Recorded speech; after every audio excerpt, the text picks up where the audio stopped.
You are listening to RudolfSteinerAudio.com. You can also hear these podcasts at rudolfsteiner.podbean.com. Please consider becoming a patron. As well, there are two publishing houses, steinerbooks.org in America and rudolfsteinerpress.com in England, which are the sole publishers of Steiner into English and have given me permission to do these recordings. Please consider patronizing them as well. This is a reading of Collected Works, Volume 93a by Rudolf Steiner, 31 lecture notes, really, entitled Foundations of Esotericism. And it's translated by Vera and Judith Compton Burnett.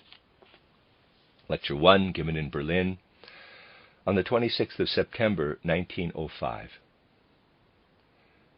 In all esoteric teaching, it is important to learn how we should look at the things around us. Naturally, everyone experiences something or other when looking at a flower or anything else in the environment. It is, however, necessary to gain a higher standpoint, to penetrate more deeply, to connect specific observations with every object. This is the basis, for instance, of the profound medical insight of Paracelsus. He sensed, felt, and perceived the force inherent in a particular plant, and the relationship of this force to some corresponding function in man. For example, he perceived which organ of the human body was affected by digitalis purpurea, foxglove. To make this manner of observation clear, we will take a particular example. All religions have symbols. We hear much about these today, but such explanations are usually external and arbitrary. Profound religious symbols are, however, drawn out of the very nature of the things themselves. Let us consider, for instance, the symbol of the serpent, which was imparted to Moses in the Egyptian mystery schools. We will consider what inspired him, what gave him intuition. A fundamental difference exists between all those animal creatures having a vertebral column and those such as beetles, mollusks, worms, and so on, which have none. The entire animal kingdom falls into the main sections of the vertebrate and the invertebrate animals. In the case of the invertebrates, one can put the question, where are their nerves situated? For the principal nerve cord passes through the spinal column. The invertebrates, however, do also have a nervous system, as is the case with human beings and vertebrate animals. With the latter, it is distributed outside of the spinal column, running alongside it. This, together with the solar plexus, is called the sympathetic nervous system. The invertebrate animals also possess the same system. However, it has more significance for them than for the vertebrates and man. With the invertebrates, this system is much more closely connected with the rest of the world than the nervous system in man's head and spine.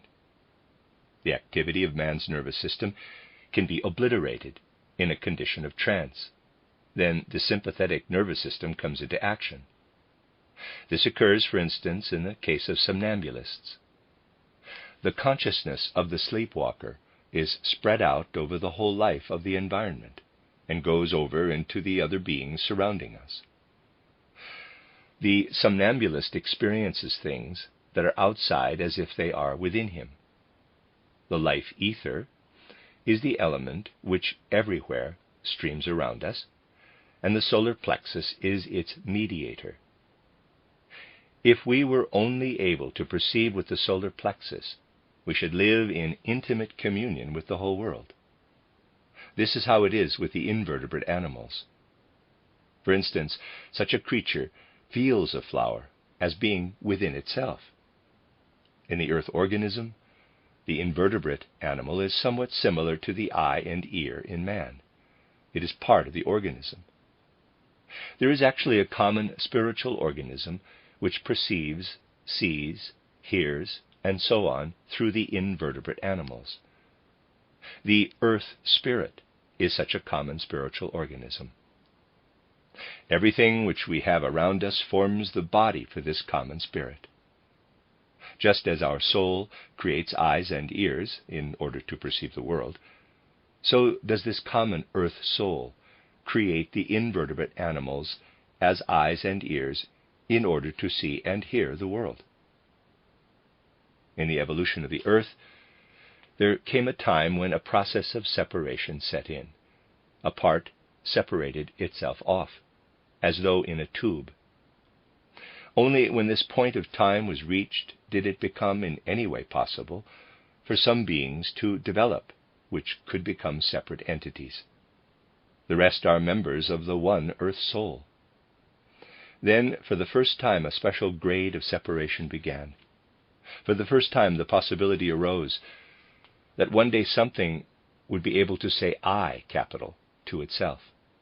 This fact that there are two epochs on the earth, the first, the epoch when there were no animals having a nervous system enclosed within a bony tube, and the second, the epoch in which such animals came into being. This fact is distinctly expressed in all religions. The snake is the first to enclose within a tube the selfless, undifferentiated gaze of the earth spirit, thus forming the basis of egohood. This fact was impressed on their pupils by the esoteric teachers in such a way that they were able to say to themselves, quote, "Look at the snake, and you will see the sign of your ego." Close quote. This had to be accompanied by the vivid experience that the independent ego and the snake belong together. Thus, an awareness of the significance of the things around us was developed, so that the pupils endowed each being in the realm of nature with the appropriate feeling content. Moses also was forearmed by such an experience when he went out from the Egyptian mystery schools, and so he lifted up the snake as a symbol. In those schools, one did not learn in such an abstract way as one does nowadays. One learned to comprehend the world out of one's own inner perception. Today we have a description of the human being based on the external investigation of the different parts of his organism. But we can also find man described in old mystical and occult works. These descriptions, however, have arisen in quite another way than by anatomical examination. They are indeed of far greater exactitude and much more correct than what is described today by the anatomist, for he only describes the corpse. The old descriptions were gained in such a way that the pupils, through meditation, through inner illumination, became visible to themselves. By means of the so-called Kundalini fire, man is able to observe himself from within outward. There are different stages of this observation. The exact, correct observation appears at first in symbols. If man concentrates, for instance, on his spinal cord, it is a fact that he always sees a snake. He may perhaps also dream of a snake, because this is the creature which was placed out in the world when the spinal cord was formed, and has remained at this stage. The snake is the spinal column projected into the external world. This pictorial way of seeing things is astral vision, imagination. But it is only through mental vision, inspiration, that the full significance is revealed. This path of knowledge leads man to the recognition of the connection between microcosm and macrocosm, so that he is able to divide himself up among the kingdoms of nature and identify which part of the world each one of his organs belongs to. The old Germanic myth distributes the giant Ymir in this way. The dome of the heavens is made from his skull, the mountains from his bones, and so on. That is the mythological presentation of this inner vision. Each part of the world reveals to the esotericist its connection with something in himself. The inner relationship then becomes apparent. All religions point to this kind of intensive development. The Gospels also indicate it. The esotericist says to himself, everything in the surrounding world, stones, plants, and animals, are signposts along the path of my own evolution. Without these kingdoms, I could not exist. This consciousness fills us not only with the feeling that we have risen above these kingdoms, but also with the knowledge that our existence depends upon them. There are 7 grades of human consciousness: trance consciousness, deep sleep, dream consciousness, waking consciousness, psychic, super-psychic, and spiritual consciousness. Actually, there are in all 12 stages of consciousness. The remaining 5 others are creative stages, those of the creators, of the creative gods. These 12 stages are related to the 12 signs of the zodiac. The human being must pass through the experiences of these 12 stages.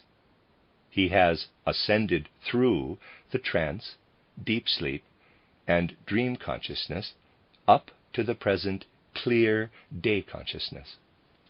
In the succeeding stages of planetary evolution, he will reach still higher stages. All those which he has already passed through, he will also retain within him.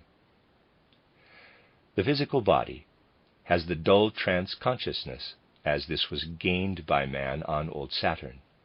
The human etheric body has the consciousness of dreamless sleep, as this developed on old Sun. The astral body dreams in the same way as one dreams during sleep. Dream consciousness derives from the old moon period. On our present earth, man achieves waking consciousness. The ego, the I, has clear day consciousness. Higher development consists in this, that one casts out what is in one's own being in the same way as man has cast out the snake, thereby retaining the snake on a higher level in his spinal cord. With still further development, human beings will not only cast out stones, plants, and animals into the world, but also stages of consciousness. In a hive of bees, for example, there are 3 kinds of beings which have a soul in common. Seemingly quite separated beings carry out a common work. In the future, this will also be the case with man. He will separate off his organs. He will have to control consciously, from outside, all the single molecules of his brain. Then he will have become a higher being. This will also be so with his stages of consciousness. One can imagine a lofty being who has put forth from himself all 12 stages of consciousness. He himself is then present as the 13th, and will say, I could not be what I am if I had not separated off from myself these 12 stages of consciousness. The 12 apostles represent the stages of consciousness through which the Christ passed. This can be recognized in the 13th chapter of St. John, in the description of the washing of the feet, which indicates that Christ is indebted to the apostles for his attainment of the higher stages of consciousness. Quote, Verily, verily I say unto you, the servant is not greater than his Lord. Close quote. The more highly developed being has left the others behind on the way, and has himself now become their servant. Not many people understand the meaning of these words. Nevertheless, when they hear this story, feeling prepares them for understanding. And, for example, in the first centuries after Christ, through these stories, our feeling life has been prepared. Otherwise, our causal body would not have been sufficiently prepared to receive the truth. It is through pictorial forms that the soul is prepared. That is why in earlier times the great initiates, with their outlook far into the future, taught people by means of stories. Even today such teachers have a conception of what will be brought about in the future by the teachings of theosophy. At present man has both good and evil in himself. In the future this will become apparent outwardly as a kingdom of good and a kingdom of evil. And how those who are good will have to deal with those who are evil at some time in the future This is what is being implanted in the soul today through the concepts of theosophy. At first, people were given pictures. Today they receive concepts, and in the future they will have to act in accordance with these in their practical life. The end of Lecture 1. You are listening to RudolfSteinerAudio.com. As well, you can hear these podcasts at rudolfsteiner.podbean.com. Please consider becoming a patron. As well, there are two publishing houses, steinerbooks.org in America and rudolfsteinerpress.com in England, which are the sole publishers of Steiner into English and have given me permission to do these recordings. Please consider patronizing them as well. This is a reading of Collected Works, Volume 93a by Rudolf Steiner, 31 lecture notes, entitled Foundations of Esotericism, translated by Vera and Judith Compton Burnett. Lecture 2, given in Berlin on the 27th of September, 1905. Today we will concern ourselves with three important ideas connected with parts of human nature. These may be said to form guiding threads through the entire world. They are as follows: activity or movement, wisdom, which is also called word, and thirdly, will. When we speak of activity, we usually mean something very general. The esotericist, however, sees in activity the foundation of the whole universe as it surrounds us.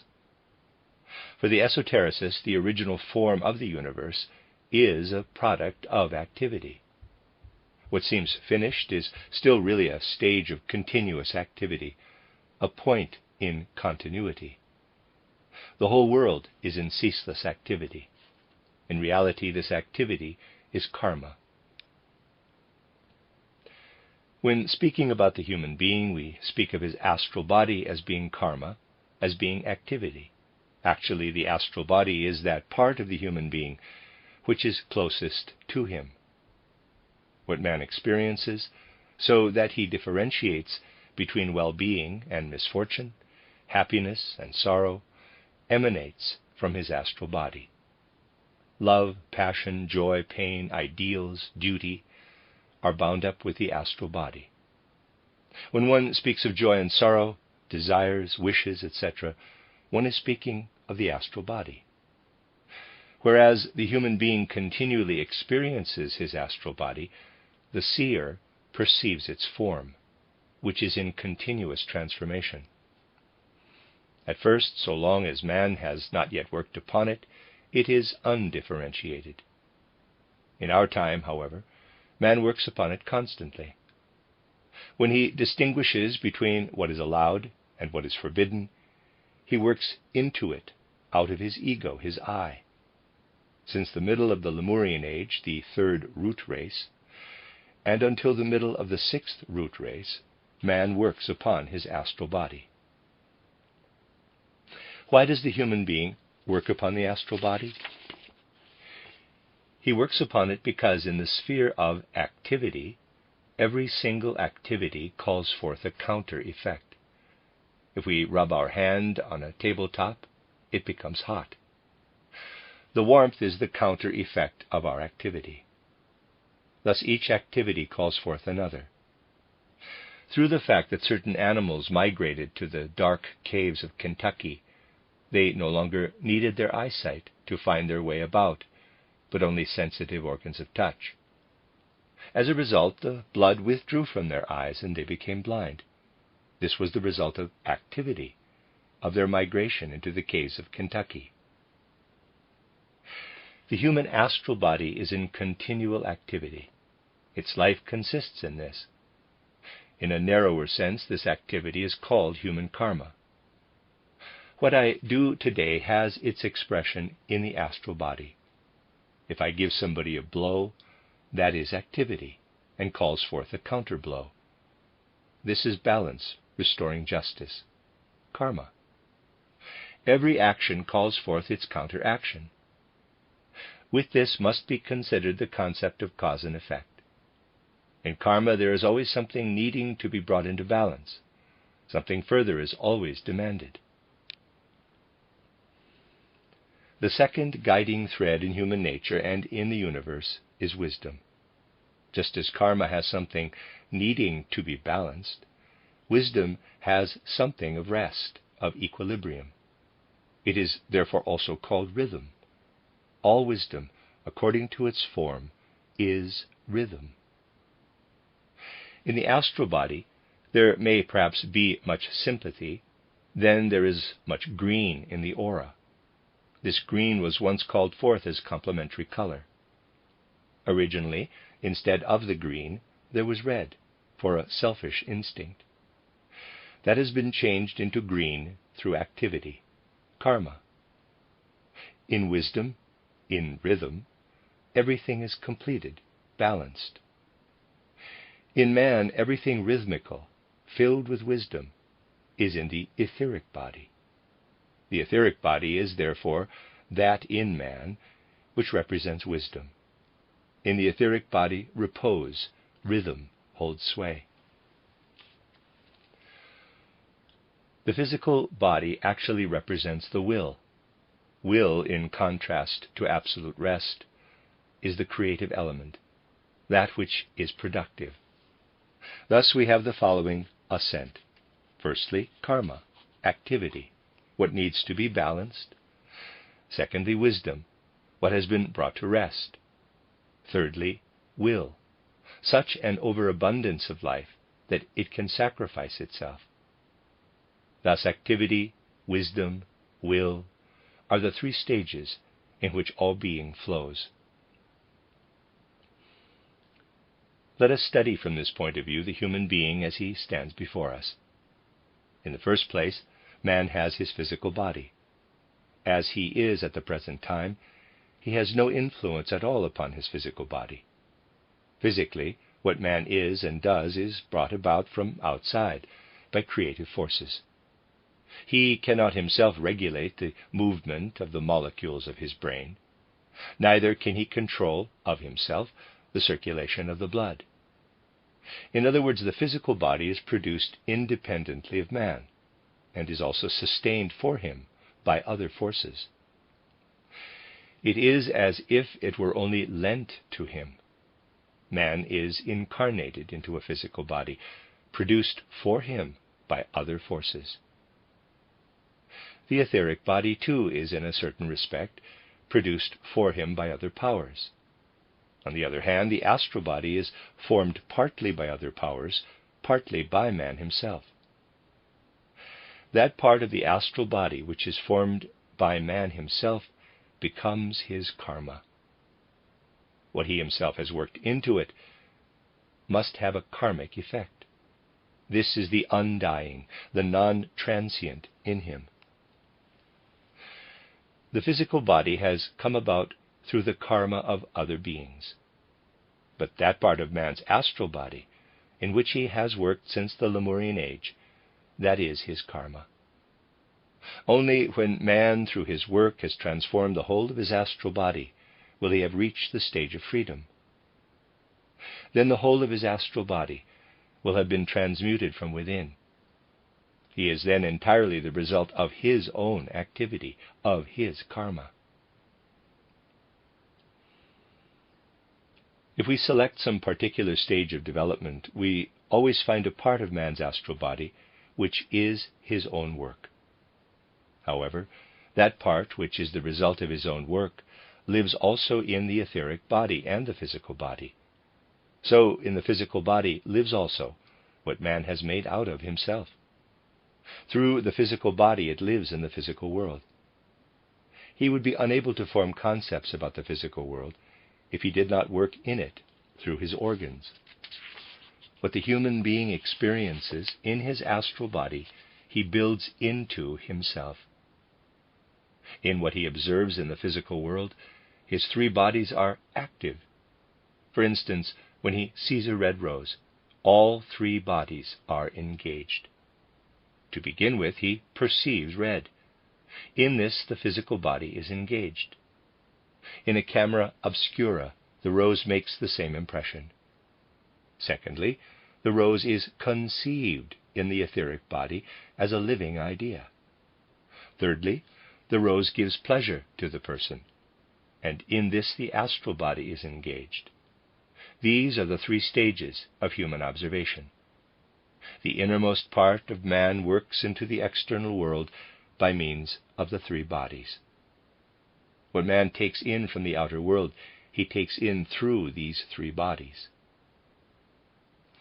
Desire underlies all those things involving human activity, or karma. Man would have no reason to be active if he had no desires. He has, however, the desire to take part in the world surrounding him. This is why we also call his astral body his body of desires. An inner connection exists between man's activity and his organs. He needs his organs both for the lowest and the highest impulses. He also needs them in art. When someone has once and for all absorbed everything from the world, he has no further use for his organs. Between birth and death, man accustoms himself to perceive the world through his organs. After death, what he is thus accustomed to must slowly be put aside. Still wishing to make use of his organs to perceive the world, he finds himself in the condition which is called kamaloka. It is a condition in which there is still desire to perceive through organs, which are, however, no longer there. If after death a person had no further desire to use his organs, kamaloka would no longer exist for him. In Devakan, everything which man formerly perceived around him with his organs is there perceived from within, without organs. Karma, man's activity through the astral body, is something which has not reached a state of balance. When, however, the activity gradually comes into a state of balance, equilibrium is brought about. If one strikes a pendulum, it gradually reaches a state of balance. Every activity which has not reached a state of balance finally comes to rest. Irregularities, which are small in number, can be observed. But when they are extremely numerous, they balance each other. By means of an instrument, for instance, one can observe the irregularities caused in a town by electric trams. In a small town, where the trams are fewer, the instrument continually shows strong oscillations.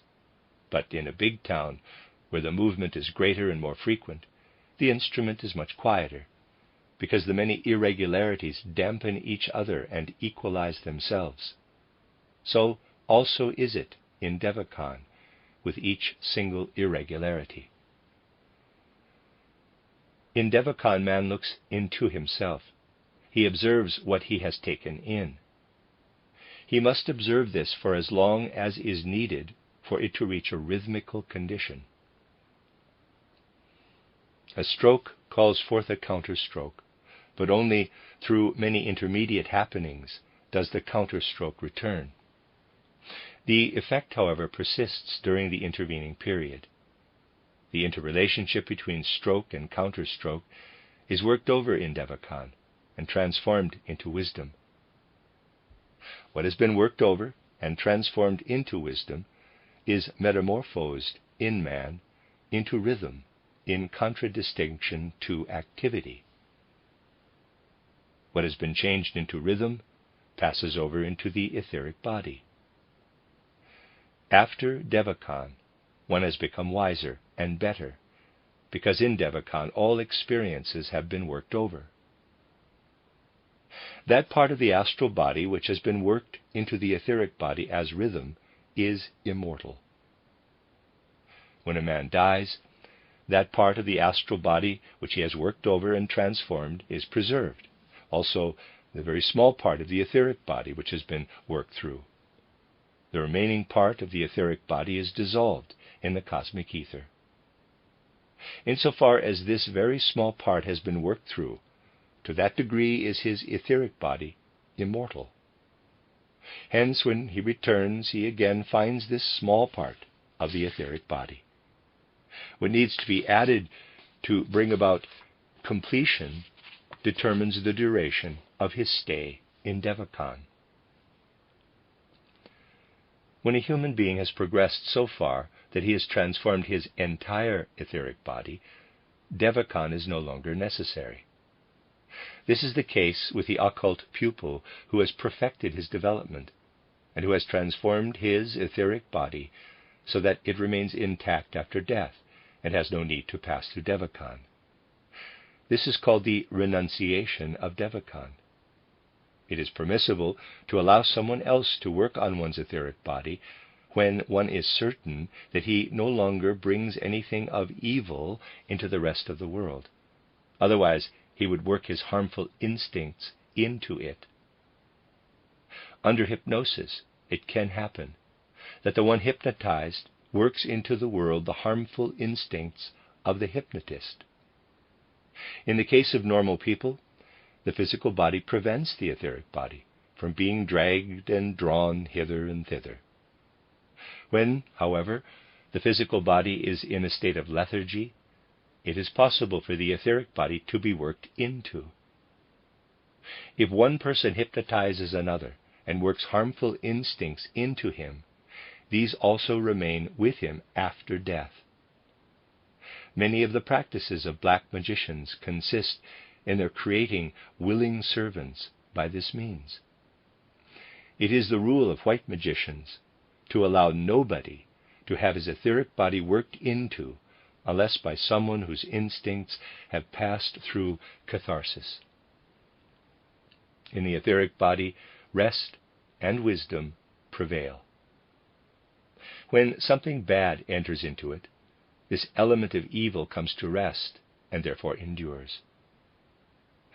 Before the human being, as pupil, is led to that point at which of his own choice he can work on his etheric body, he must, at least to a certain extent, be able to evaluate karma in order to achieve self-knowledge. Meditation, therefore, should not be undertaken without continual self-knowledge, self-observation. By this means, at the right moment, man will behold the guardian of the threshold, the karma which he has still to pay back. When one reaches this stage under normal conditions, it merely signifies the recognition of his still existing karma. If I begin to work into my etheric body, I must make it my aim to balance my still remaining karma. It can happen that the guardian of the threshold appears in an abnormal way. This happens when a person is so strongly attracted to one particular life between birth and death that his very small degree of inner activity means he cannot remain long enough in devachan. If someone has accustomed himself to be too outward-looking, he has nothing to see within. He then soon comes back into physical life. His desires remain present.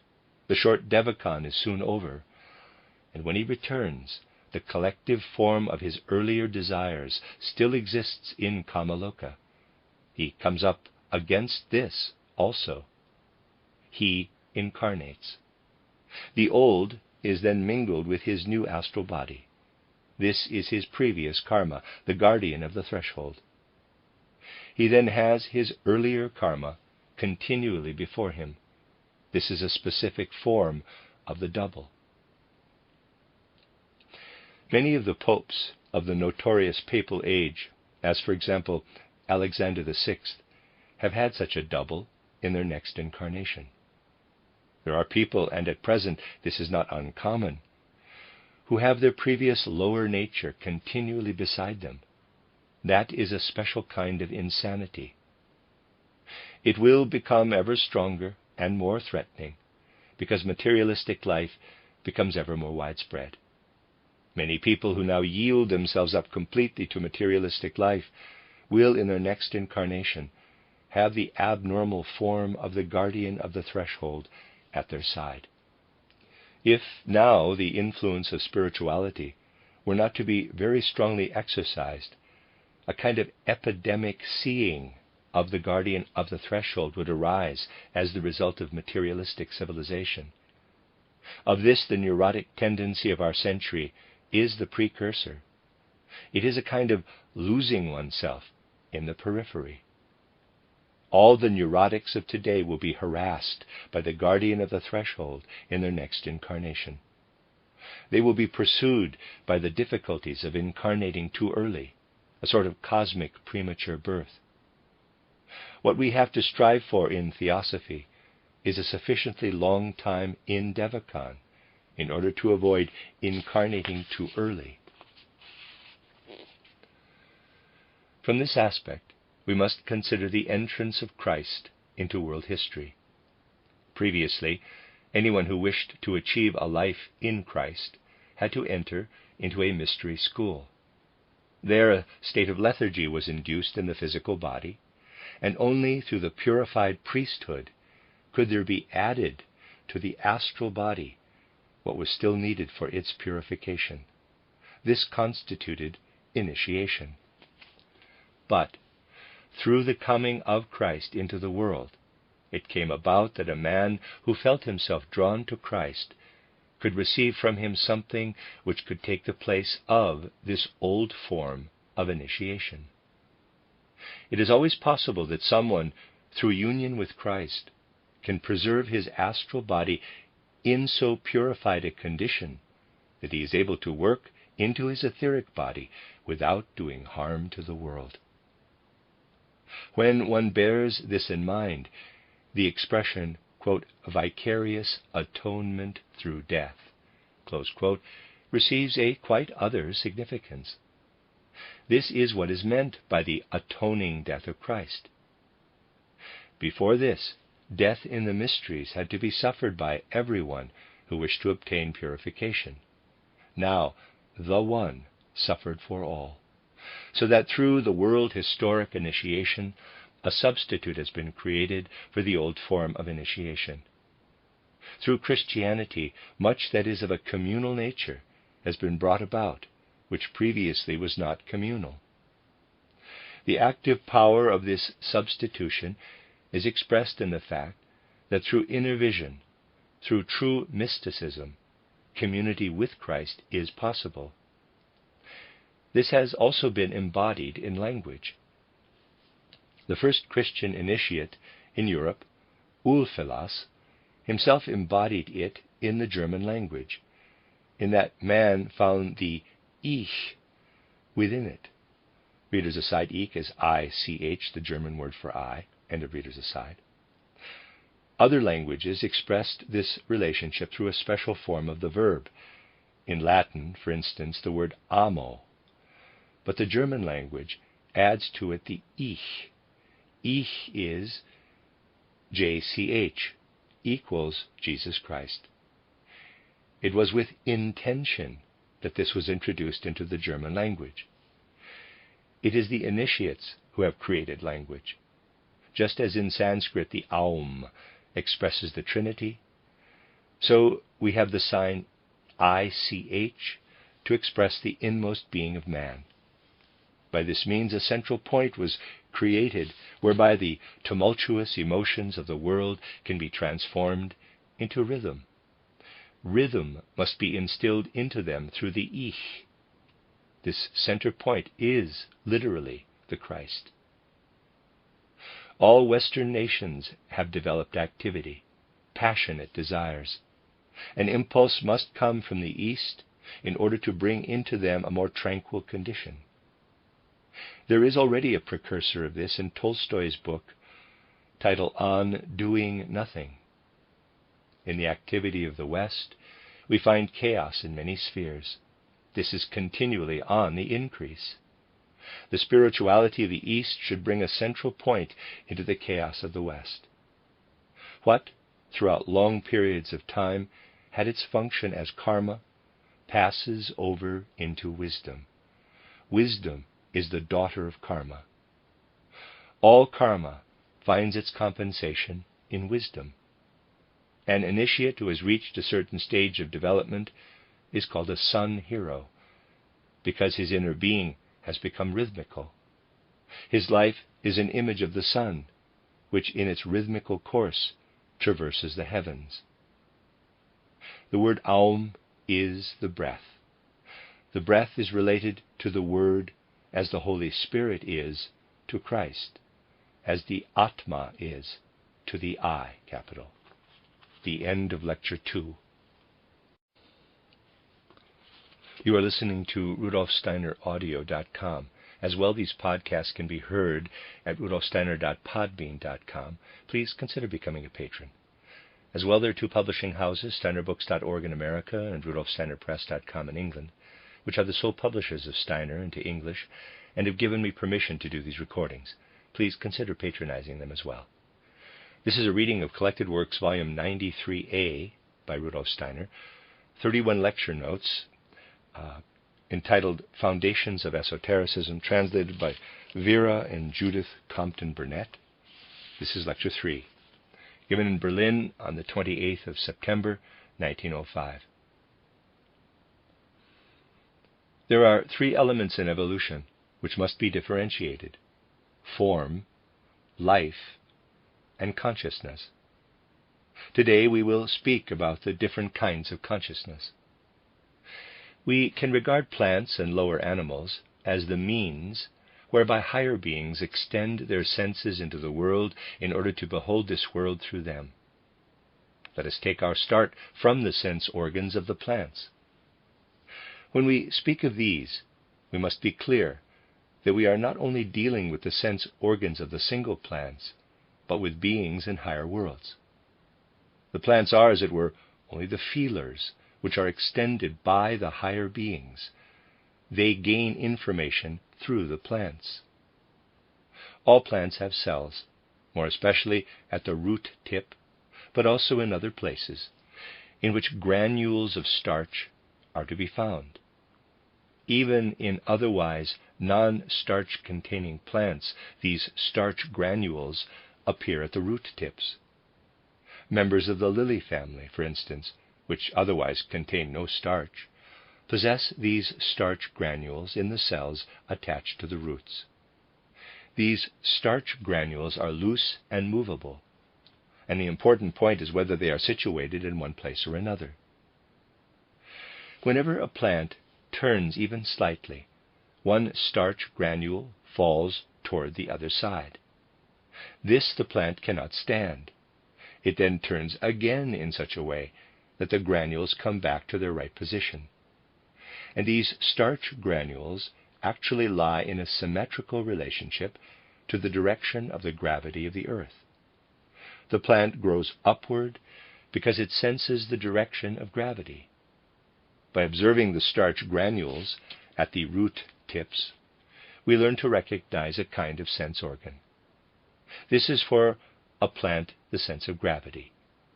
This sense belongs not only to the plant, but to the soul of the whole earth, which regulates the growth of the plant in accordance with this sense. This is of primary importance. The plant takes its direction in accordance with gravity. Now, if one takes a wheel, for instance a water wheel, into which plants can be inserted, and turns the wheel together with the plants, another force is added to the force of gravity, a revolving force. This is now in every part of the plant, and its roots and stalks grow in the direction of the tangent of the wheel, in the direction of the tangential force, not the force of gravity. In accordance with this, the starch granules adjust their position. Let us now consider the human ear. At first we have the outer auditory passage, then the tympanum, and in the inner ear the little auditory bones, hammer, anvil, and stirrup, quite minute bones. Hearing depends upon these little bones, bringing the other organs into vibration. Further in we find three semicircular, membranous canals arranged according to the three dimensions. These are filled with fluid. Then we find further inside the ear the labyrinth, a structure in the form of a snail shell, filled with very fine little hairs. Each of these is tuned, like the strings of a piano, to a particular pitch. The labyrinth is connected with the auditory nerve that goes to the brain. The three semicircular canals are especially interesting. They stand in relation to one another in the three directions of space. They are filled with tiny otoliths, similar to the starch granules of the plant. When these are disturbed, a person cannot hold himself erect or walk in an upright position. In the case of fainting, the rush of blood to the head can cause a disturbance in the three canals. The sense of direction in man depends on these three semicircular canals. This is the same sense which in the plant as sense of balance is localized in the root tips. What occurs in the root tips is, in the human being, developed up above in the head. In surveying the whole of evolution, plant, animal, and human being, one discovers definite relationships between them. The plant is reversed in man. The direction of the animal lies midway between them. The plant has sunk its roots into the earth and directs its sexual organs upward toward the sun. If we turn the plant halfway round, we have the animal. If we turn it right round, we have man. That is the original significance of the cross: plant kingdom, animal kingdom, human kingdom. The plant sinks its roots into the earth. The animal is the half-reversed plant. The human being is the completely reversed plant. This is why Plato said, "The world soul is stretched on the cross of the world body." In the plant, the organ of direction lies in the root tips. In man, it is in the head. What in man is the head is the root in the case of the plant. The reason why in man the sense of direction is connected with the sense of hearing is that hearing is the sense which raises man into a higher kingdom. The last faculty to be attained by man is the faculty of speech. Again, speech is connected with the upright carriage, which, without the sense of direction or balance, would not be possible. The sound which man produces through speech is the active complement to the passive sense of hearing. What in the plant is simply a sense of orientation has become in man the sense of hearing, which bears within itself the old sense of orientation in the three semicircular canals, which are arranged in accordance with the three dimensions of space. Every being possesses consciousness. This is also true of the plant, but its consciousness lies on the devachanic plane, the mental plane. A diagram of the consciousness of the plant would have to be made in the following way. And there's a diagram. The plants can also speak and answer us, only we must learn to observe them on the mental plane. There they tell us their own names. Man's consciousness reaches down to the physical plane. Here his consciousness depends upon the same organ with which the plant is made fast to the earth. We first learn to know man in a true sense when we see how he produces speech, and in speech the word ich, I. This I, capital, has its roots in the mental plane. Without the faculty of uttering the little word I, we might regard the human form also as that of an animal. The plant has its roots in the mental plane, and man, by means of his organ of hearing, is an inhabitant of the mental plane. This is why we connect the, quote, es denkt, close quote, it thinks, with speech. The ear is a higher development of the sense of direction. Because, in relation to the plant, the human being has reversed his position and turned again to the spirit, he has, in the organ of hearing, the old residue of the sense of direction. He gives himself his direction. These are, therefore, two opposite kinds of consciousness. The plant's consciousness on the mental plane, and here the consciousness of man, who carries his being down from the mental world into the physical world. This earthly consciousness of man is called kama manas. Each of the sense organs has a consciousness of its own. These different forms of consciousness, the consciousness of the visible, the audible, the sense of smell, and so on, are brought together in the soul. The consciousness only becomes, in quotes, manasic, when its separate forms are gathered together in the center of the soul. Without this integration, man would fall apart into the consciousness of his organs. These were originally fashioned through the solar plexus, through the sympathetic nervous system. When man himself was a sort of plant, he too was not yet conscious on the physical plane.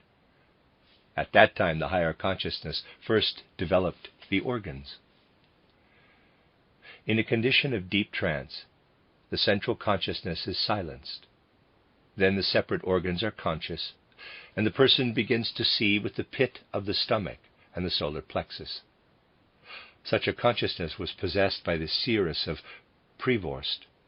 She describes correctly light forms, which are, however, only to be observed by the consciousness of the organs.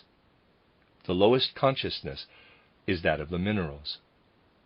A somewhat more centralized consciousness, one more like the consciousness of present-day man, is astral consciousness. The development of consciousness in the whole astral body finds its expression in the spinal cord. Then a person perceives the world in pictures. Only those people whose physical brain does not operate have such a consciousness. Idiots, for instance, see the world in pictures. Their soul life is analogous to dream life. They can only say that they know nothing of what is going on around them. Other beings in the world have a similar consciousness. When someone develops astral consciousness, so that he experiences dreams consciously, he can undertake the following. Let us assume that we are in a position to develop this consciousness and imagine ourselves standing before the flower called the Venus flytrap.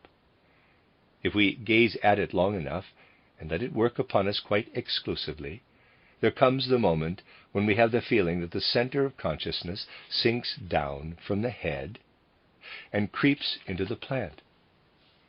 One is then conscious in the plant and sees the world through it. One must transfer one's consciousness into the plant. Then one becomes aware of how things appear to the astral perception of this being. One then experiences this soul. A sensitive plant's consciousness is quite similar to that of an idiot, not a purely mental consciousness. Such a plant has brought consciousness down to the astral plane. Thus there are two kinds of plants, those which only have their consciousness on the mental plane, and those which have it also on the astral plane. Certain kinds of animals also have a consciousness on the astral plane, which is likewise the plane of idiot consciousness. Helena Petrovna Blavatsky mentions especially certain Indian night insects, nocturnal moths. Spiders also have an astral consciousness. The delicate spider webs are actually spun out of the astral plane. Spiders are merely the instruments of astral activity. Ants, too, like spiders, have a consciousness on the astral plane. There the anthills have their soul. This is why the behavior of ants is so precisely regulated. The minerals also have consciousness. This lies on the higher mental plane, in higher regions than that of the plant. Blavatsky called it kama prana consciousness. Man, too, can later achieve this consciousness while retaining his present state of consciousness undisturbed. He then no longer needs to enter into a physical body, no longer needs to be incarnated. Stones are below on the physical plane, and their consciousness is in the higher regions of the mental plane. Crystals are governed from above. When a man is able to raise his consciousness to this level, he then forms his physical body for himself, out of the minerals of the world. The three parts of the brain, thinking, feeling, willing, must later become completely separated. Then man's consciousness must be master of his brain, as in an anthill a higher consciousness rules. But as in the anthill, one can separate the workers, the males and females, from one another, so later a complete separation into three parts can also take place in the brain.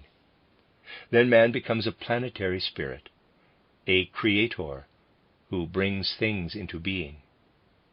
As the earth spirit builds the crust of the earth, so at that stage man also will build a planet.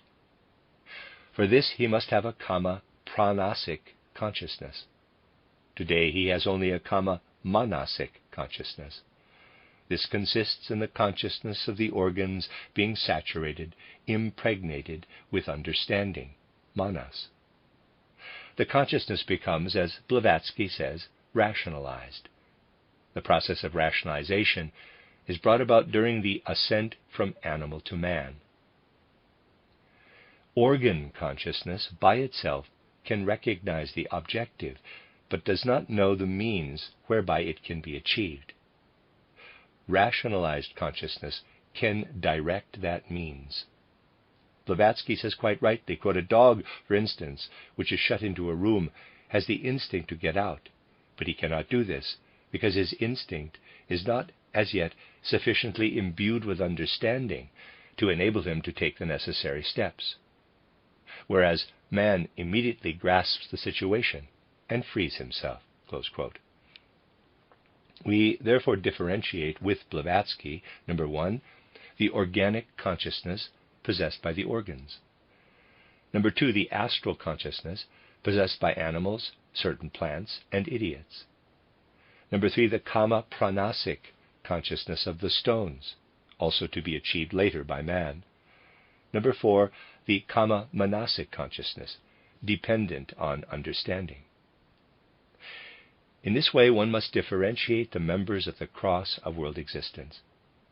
The real meaning of the cross is infinitely deep. The old sagas also are pictures, drawn out of such depths. A great service was bestowed on the human soul by the sagas, as long as man in earlier times could understand their truths in his feeling life. An example of this is the old saga of the Sphinx. The Sphinx propounded the riddle. In the morning it goes on 4, at midday on 2, and in the evening on 3. What is that? It is man. To begin with, in the morning of the earth, man, in his primal state, went on 4s. The front limbs were at that time organs of movement. He then raised himself to the upright position. The limb system separated off into 2 categories, and the organs divided into the physical sensible and the spiritual organs. He then went on 2. In the distant future, the lower organs will fall away, and also the right hand. Only the left hand and the 2-petaled lotus flower will remain. Then he goes on 3. That is why the Vulcan human being limps. His legs are in retrogression. They cease to have significance. At the end of evolution, in the Vulcan metamorphosis of the earth, man will be the 3-membered being that the saga indicates as the ideal. The end of Lecture 3. You are listening to rudolfsteineraudio.com. As well, you can hear these podcasts at rudolfsteiner.podbean.com. Please consider becoming a patron. There is also 2 publishing houses, steinerbooks.org in America and rudolfsteinerpress.com in England, which are the sole publishers of Steiner into English and have given me permission to do these recordings. Please consider patronizing them as well. This is a reading of Collected Works, Volume 93a by Rudolf Steiner, 31 lecture notes, entitled Foundations of Esotericism, translated by Vera and Judith Compton Burnett. This is Lecture 4, given in Berlin on the 29th of September, 1905. We have spoken about the consciousness of the different kingdoms of nature. Man's organs have an organ consciousness. In idiots, this consciousness develops an abnormal condition. It is the consciousness possessed by nocturnal insects, ants, spiders, and so on. We find a totally different consciousness in the case of bees. We will use the example of bees to show how one arrives at such truths and then can make use of them to find one's bearings in the world. An occult schooling is something completely different from our usual schooling. It does not start by cramming into the pupils a great deal of educational matter. In a strict occult schooling, the pupil receives no educational matter whatever. but is given a pregnant sentence filled with inner power. So it was also in earlier times. The pupil had to meditate on the sentence in a state of complete inner calm, through which eventually he became inwardly suffused with light, completely illuminated. When a person has advanced to the stage of seeing into his inner self, he can sink his consciousness into other beings. For this, he must have gained control of the point midway between the eyes, and from there direct his consciousness downward into the heart. Then he can transfer his consciousness into other things. For example, he can then investigate what lives in an anthill. Then he can also perceive the life in a beehive. Here, however, a phenomenon presents itself which is otherwise not to be experienced on earth. In the way a beehive functions, one experiences something which is outside our earthly existence, something which is not found anywhere else on planet Earth. Now, what takes place on other planets cannot be discovered merely by thinking. Unless one is able to transfer one's consciousness into the life and functioning of a colony of bees, one cannot experience what is taking place on the Sun or Venus, for example. The bee has not gone through the whole course of evolution, as we have. From the outset, it has not been connected with the same evolutionary sequence as other animals and the human being. The consciousness of the beehive, not of the single bee, is immensely lofty. The wisdom of this consciousness will only be attained by man in the Venus existence. Then he will have the consciousness which is necessary in order to build with a substance which he creates out of his own being. In the case of the ants, they build the anthill out of all sorts of things, but as yet build no cells. The building of cells is something absolutely different on higher planes.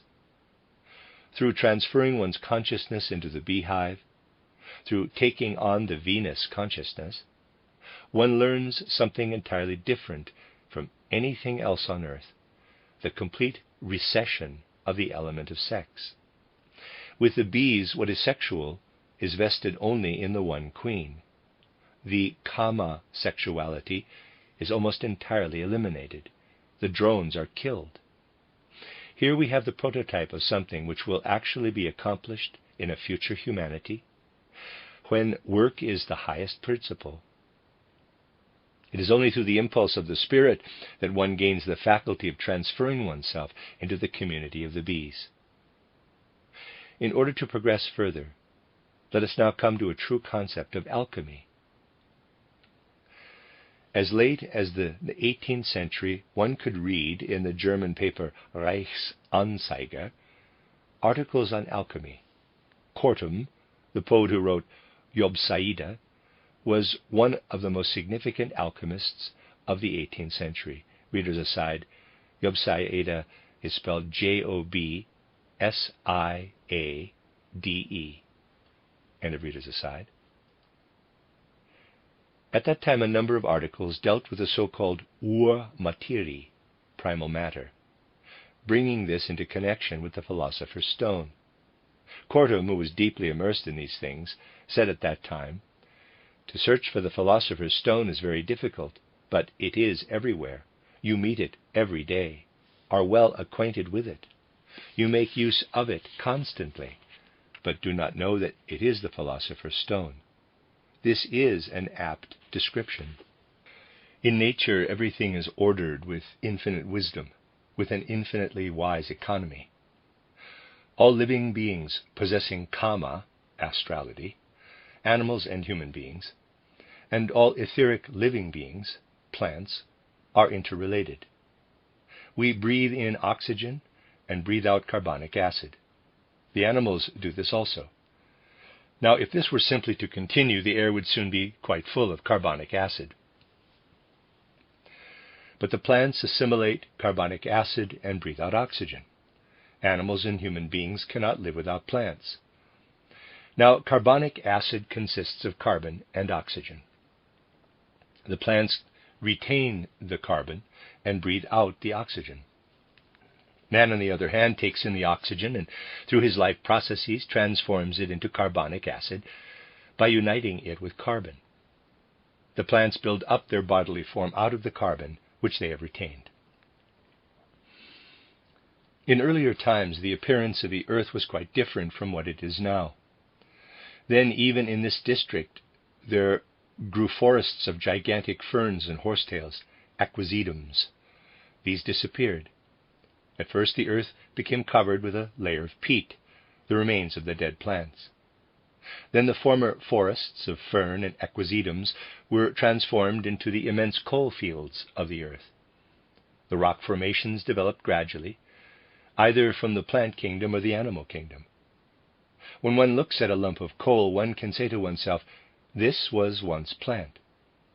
If one were to go still further back, one would also be able to find the plants out of which rock crystals, malachite, and so on developed.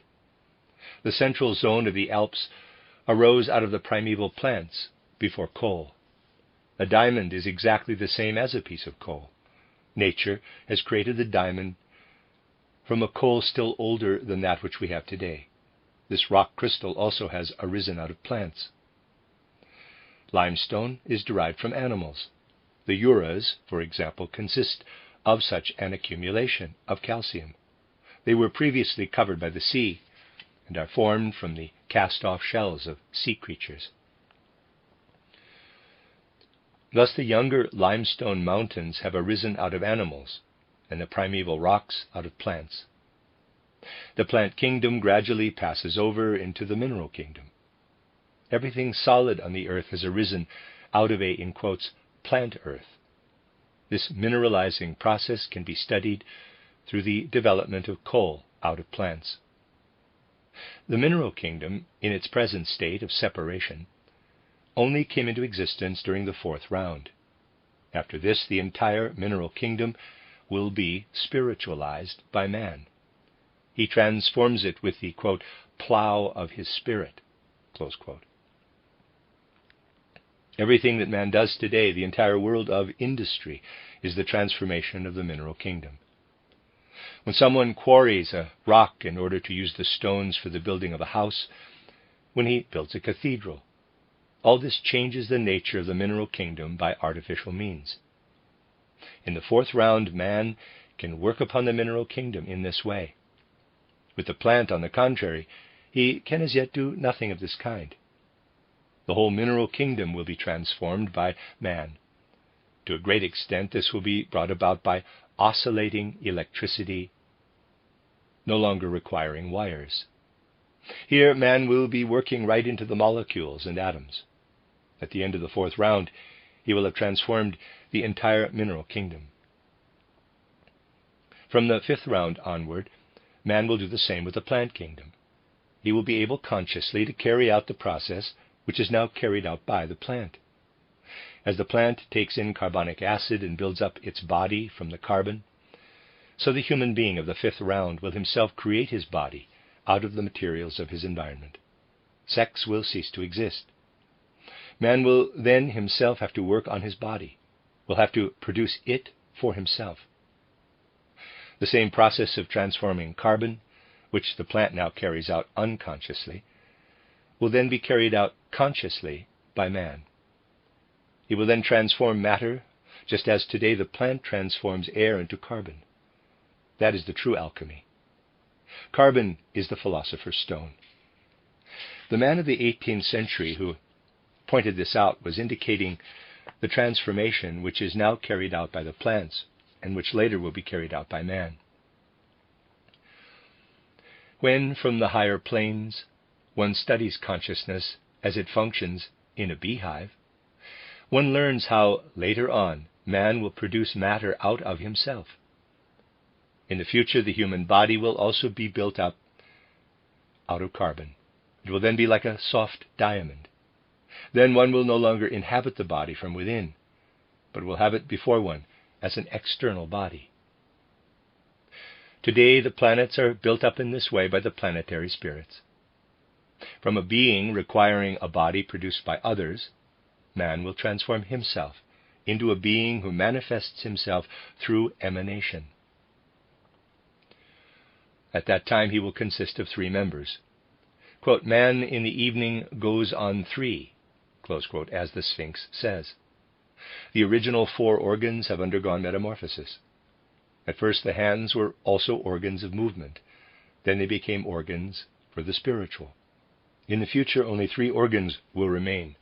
The heart as buddhi organ, the 2-petaled lotus flower between the eyes, and the left hand as the organ of movement.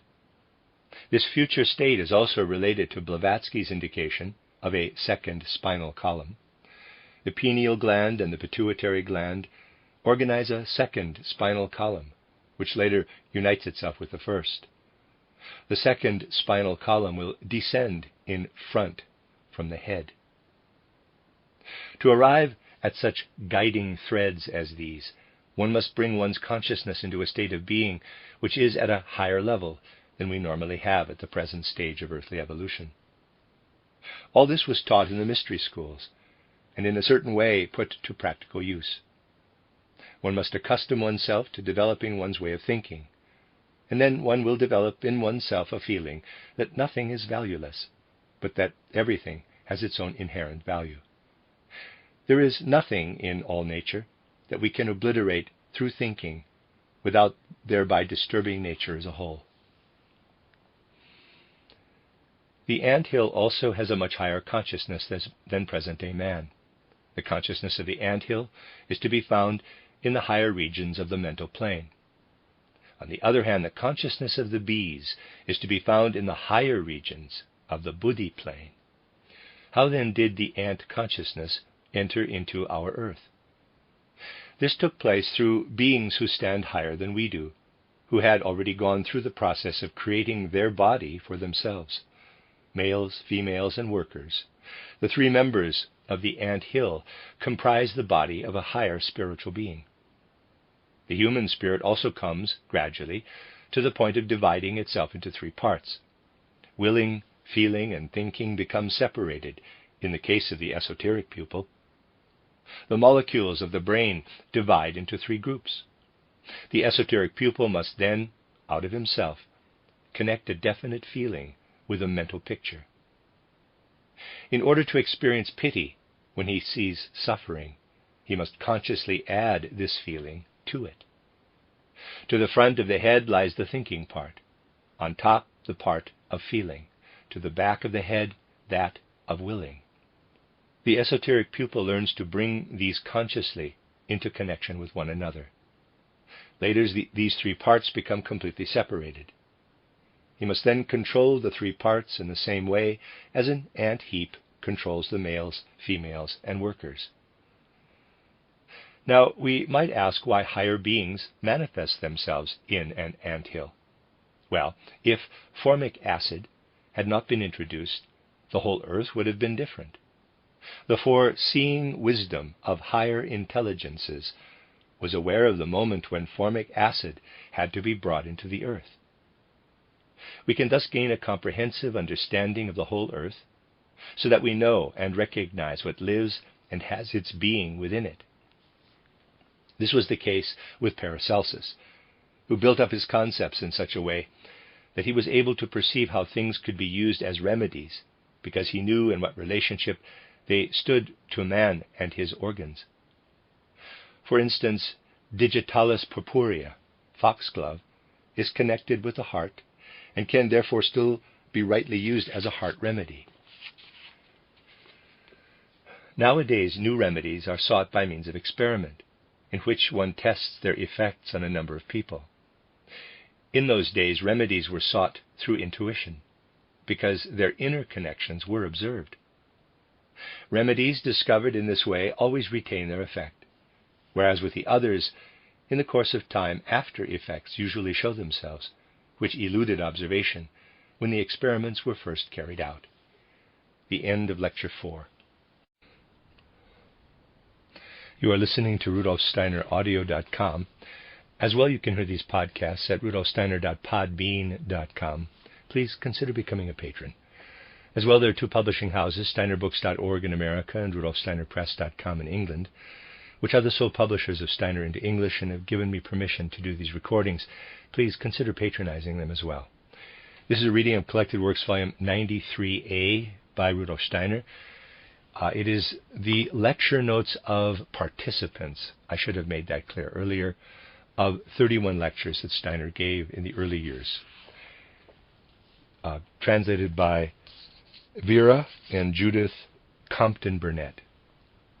This is in Lecture 5, given in Berlin on the 30th of September, 1905. It is always stressed that in order to progress in occult matters, one should be as positive as possible and as little as possible negative. That one should speak less about what is not than about what is. When this is practiced in ordinary life, it is a preparation for work in the sphere of the occult. The occultist must not ask, has the stone life?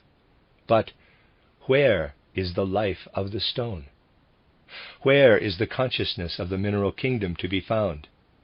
That is the highest form of non-criticism. Particularly in regard to the highest questions, this is the attitude of mind that must be cultivated. In ordinary life we differentiate three bodily conditions: the solid, the fluid, and the gaseous or airy. The solid must be distinguished from the mineral. Air and water are also mineral. Theosophical writings add 4 other finer conditions of matter to these 3. The first element, finer than the air, is the one which causes it to expand, which always increases its spatial content. What expands the air in this way is warmth. It is really a fine etheric substance, the first grade of ether, the warmth ether.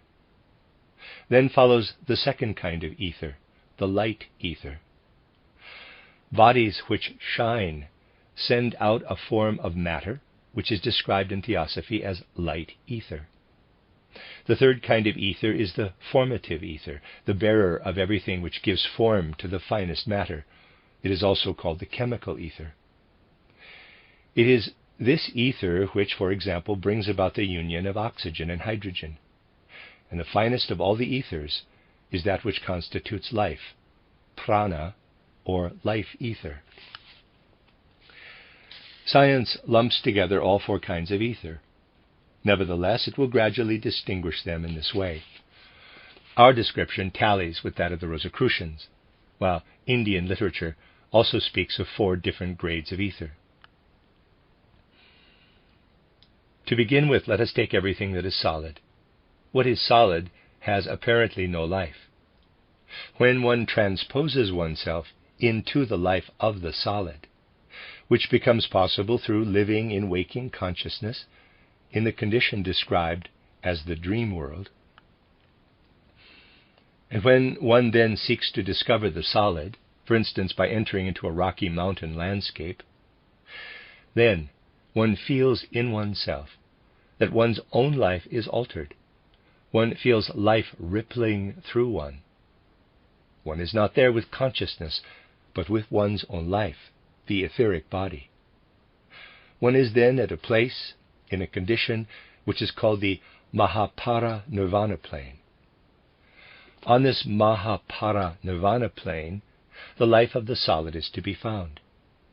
This plane is the other pole of the solid.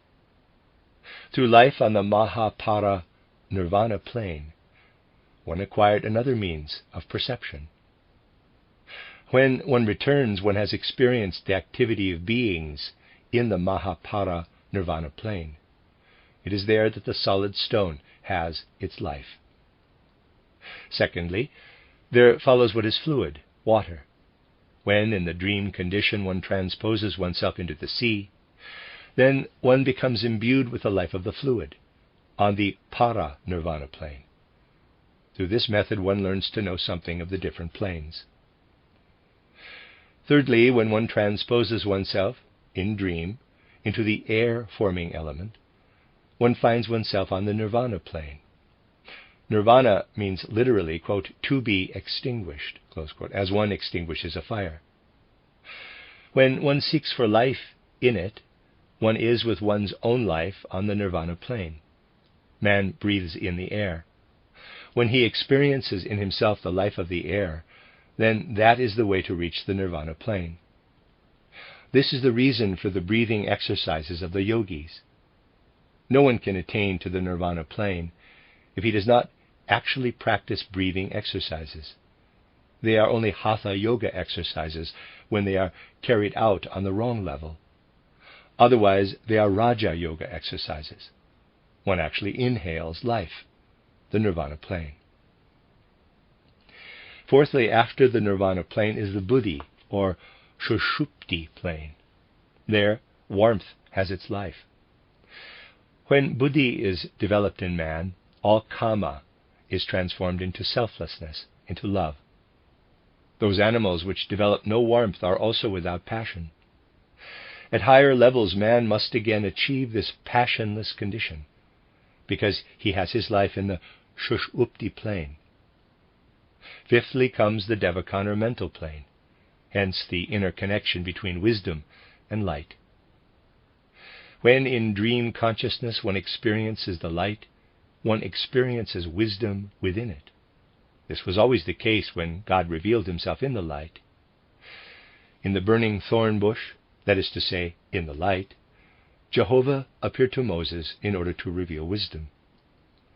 The sixth is the astral plane. On the astral plane, the chemical ether has its life. On this plane, a somnambulist perceives the qualities of the chemicals, the chemical characteristics, because here the chemical ether has its life. The seventh is the physical plane. There the life ether lives in its own element. With the life ether one perceives life. This ether is also called the atomic ether, because on this plane it has its own life, its own central point. What lives on a particular plane has on this same plane its central point. As an actual fact, everything we have around us contains the 7 planes. We must only ask, where has each element, the solid, the gaseous, etc., its life? We have now heard that warmth has its own life on the buddhi, or the sushupti plane. Thus, between all things, definite relationships exist. Very striking is the relationship between the ear and speech. In evolution, the ear was present much earlier than speech. The ear is the receptive organ. Speech is the organ which produces sound. These two, ear and speech, essentially belong together. Sound, as it manifests, is the result of vibrations in the air, and each single sound arises from a particular vibration. When you study what exists outside yourself as sound, then you are studying the arithmetic of the air. Undifferentiated space would be soundless. Space which is arithmetically organized produces sound. Here we have an example of how one can look into the Akashic record. If one can rise to the perception of the inner arithmetic which is preserved from sound in space, then at any time one can hear again a sound which someone has spoken. For instance, one can hear what was spoken by Caesar at the crossing of the Rubicon. The inner arithmetic of sound is still present in the Akashic record. Sound corresponds to something we call manas. What the ear experiences as sound is the wisdom of the world. In the perception of sound, one hears the wisdom of the world. In the act of speaking, one brings forth the wisdom of the world. What is arithmetical in our speech remains in the Akashic record. When he hears or speaks, the human being expresses himself directly in wisdom. At the present time, thinking is the form in which man can bring his will to expression in speech. Today, it is only in thinking that we can unfold the will. Only later will it be possible for the human being rising above the level of thought to unfold the will in speech. The next step is connected with warmth. Man's activity is to be sought in what streams out from him as inner warmth. Out of what proceeds from warmth, passions, impulses, instincts, desires, wishes, and so on, karma arises. Just as the parallel organ to the ear is the organ of speech, so the parallel organ to the warmth of the heart is the pituitary gland, the hypophysis. The heart takes up the warmth from outside, as the ear does sound. Thereby it perceives world warmth. The corresponding organ, which we must have in order to be able to produce warmth consciously, is the pituitary gland in the head, which at the present time is only at the beginning of its development. Just as one perceives with the ear and produces with the larynx, so one takes up the warmth of the world in the heart and lets it stream forth again through the pituitary gland in the brain. Once this capacity has been achieved, the heart will have become the organ it was intended to be. There is a reference to this in words from Title Light on the Path. Quote, "Before the soul can stand in the presence of the Masters, its feet must be washed in the blood of the heart." Close quote. Then our heart's blood streams out as today our words stream out into the world. In the future, warmth of soul will flood over mankind. Somewhat deeper in evolution than the warmth organ stands the organ of sight. In the course of evolution, the organs of hearing, warmth, and sight follow in sequence. The organ of sight is only at the stage of receiving, but the ear already perceives, for instance in the sound of a bell, its innermost being. Warmth must flow from the being itself. The eye has only an image. The ear has the perception of innermost reality. The perception of warmth is the receiving of something that rays outward.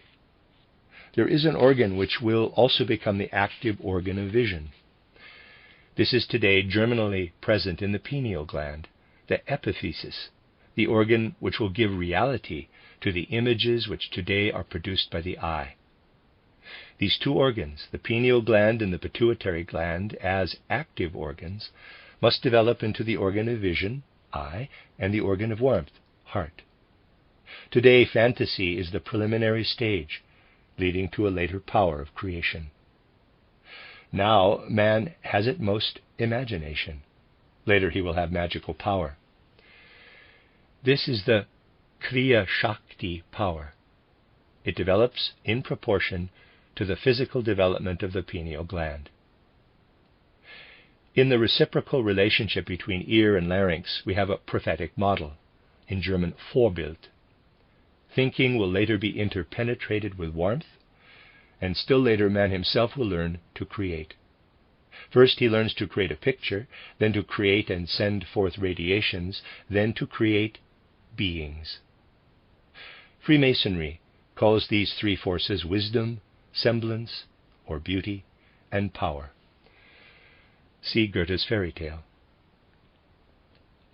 Warmth has its life on the Sushupti plane. To make conscious use of this is possible for one who understands and controls the life of warmth, as in a certain sense man today controls the life of the air. In his development, man must now approach the forces of the Sushupti plane, buddhi manas. The fifth sub-race has mainly the task of developing kama manas. One finds manas in everything which is placed in the service of the human spirit. Our age has placed its highest powers at the service of these needs, whereas the animal is satisfied without such achievements. Now, however, buddhi manas must also begin its development. Man must learn something beyond speech. Another force must be united with speech, such as we find in the writings of Tolstoy. It is not so much a matter of what he says, but that behind what he says stands an elemental force that has in it something of buddhi manas, which must now enter into our civilization. Tolstoy's writings work so powerfully because they are consciously opposed to Western European culture and contain something new and elemental. A certain barbarism which is still contained in them will later be brought into balance. Tolstoy is just a small instrument of a higher spiritual power, which also stood behind the Gothic initiate Ulfilas. This spiritual power uses Tolstoy as its instrument. The end of Lecture 5. You are listening to RudolfSteinerAudio.com. As well, you can hear these podcasts at rudolfsteiner.podbean.com. Please consider becoming a patron. As well, there is steinerbooks.org in America and rudolfsteinerpress.com in England, which are the sole publishers of Steiner into English and have given me permission to do these recordings. Please consider patronizing them as well. This is a reading of Collected Works, Volume 93a by Rudolf Steiner. There are lecture notes of participants, 31 lectures, entitled Foundations of Esotericism, translated by Vera and Judith Compton Burnett. This is Lecture 6, given in Berlin on the 1st of October, 1905. Today we will take as our subject the different ranks of beings to which man belongs. Man, as he is at present, is a developing being, who is not always as he is now. There are not only stages of development lying before and behind him, but also beings coexistent with him, just as the child today has the old man beside him, who is at another stage of development. Today we will deal with 7 ranks of beings, and in this connection we must clearly differentiate between receptive and creative beings. Let us take as an example a color which we perceive with our eyes, for instance red or green. In this respect we are receptive beings. The color must, however, first be produced in order that we may perceive it. We must therefore be confronted with another being who produces the color, for instance red. Through this we recognize the different stages of beings. If we consider everything which approaches our senses, there must be a soul to receive it. However, there must also be something there to bring the sense impressions to us. There are beings who can manifest. These have a more godlike or deva character. Beings whose nature is more adapted to receiving have a more elemental character. Godlike beings are of a manifesting nature. Elemental beings are of a receptive nature. In this domain we have the creative wisdom which manifests outwardly, and a wisdom which is received by the human soul. Wisdom is in light and discloses itself in all sense impressions. Behind what is revealed, we must assume the revealers, beings of will nature. Wisdom is that which is revealed. The human being is both receptive and creative. On the one hand, for instance, with regard to all sense impressions, he is receptive. With regard to thinking, however, he is creative. Nothing gives rise to thoughts unless he first produces perceptions. Thus he is on the one hand a receptive being, and on the other hand a creative being. This is an important difference. Let us imagine that man was in a position to create everything he perceives, sounds, colors, and so on, just as today he creates thoughts. Today he is only creative in one sphere, in thinking. And in order to have perceptions, he needs creative beings around him. At first, in bringing forth his own being, he was creative. In the beginning, he himself created his own organism. For this, he now needs other beings. Man must now incarnate in a bodily form determined from outside. Here he is closer to the elemental beings than to the sphere of perception and thinking. Let us imagine, for instance, that man were able to bring forth sounds, colors, and other sense perceptions, and in addition his own being. Then we should have the human being as he was before the Lemurian race, the pure man as he is called. Man becomes impure through the fact that he does not produce his own being, but incorporates something other into his nature. This pure man was called Adam Kadmon. When at the beginning of Genesis the Bible speaks of man, it speaks of this pure human being. This human being had as yet nothing comic, astral, within him. desire first appeared after he had incorporated other elements into himself.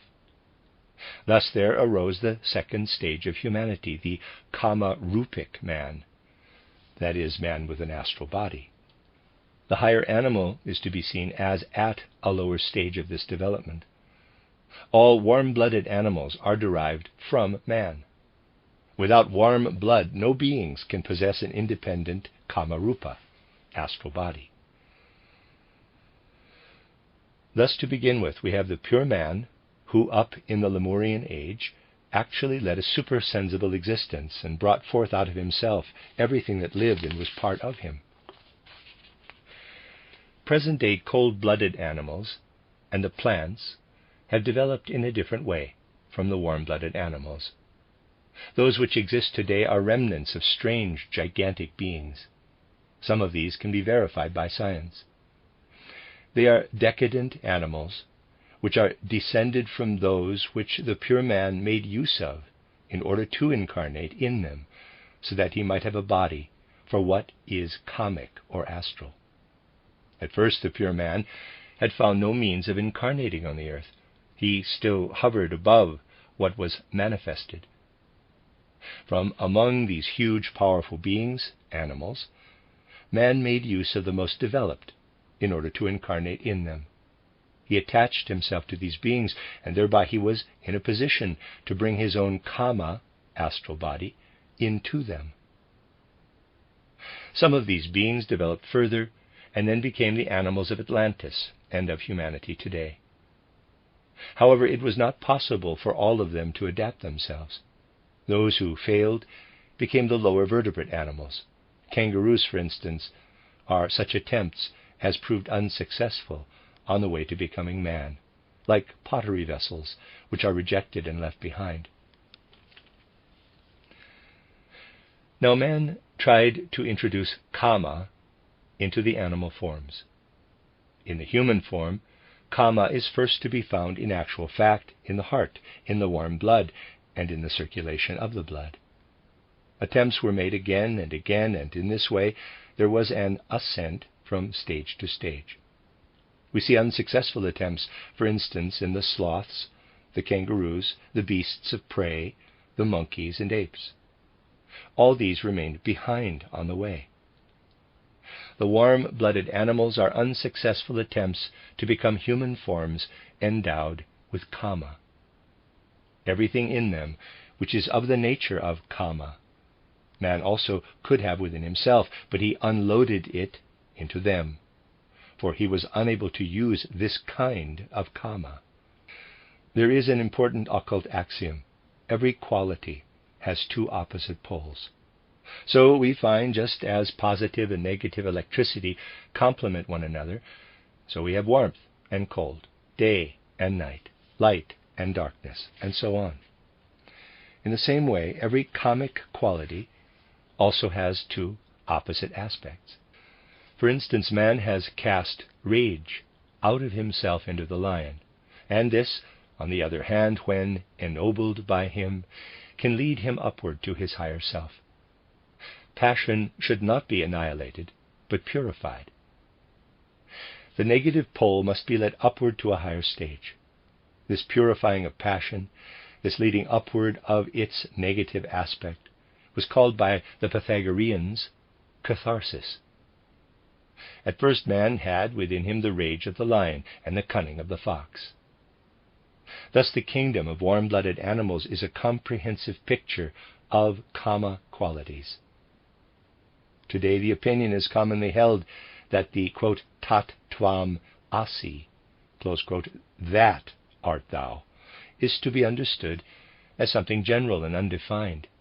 But one must conceive something quite definite underlying it. Thus, in the case of the lion, man must say to himself, that art thou. We have therefore in the kingdom of warm-blooded animals spread out before us the kama-rupic human being.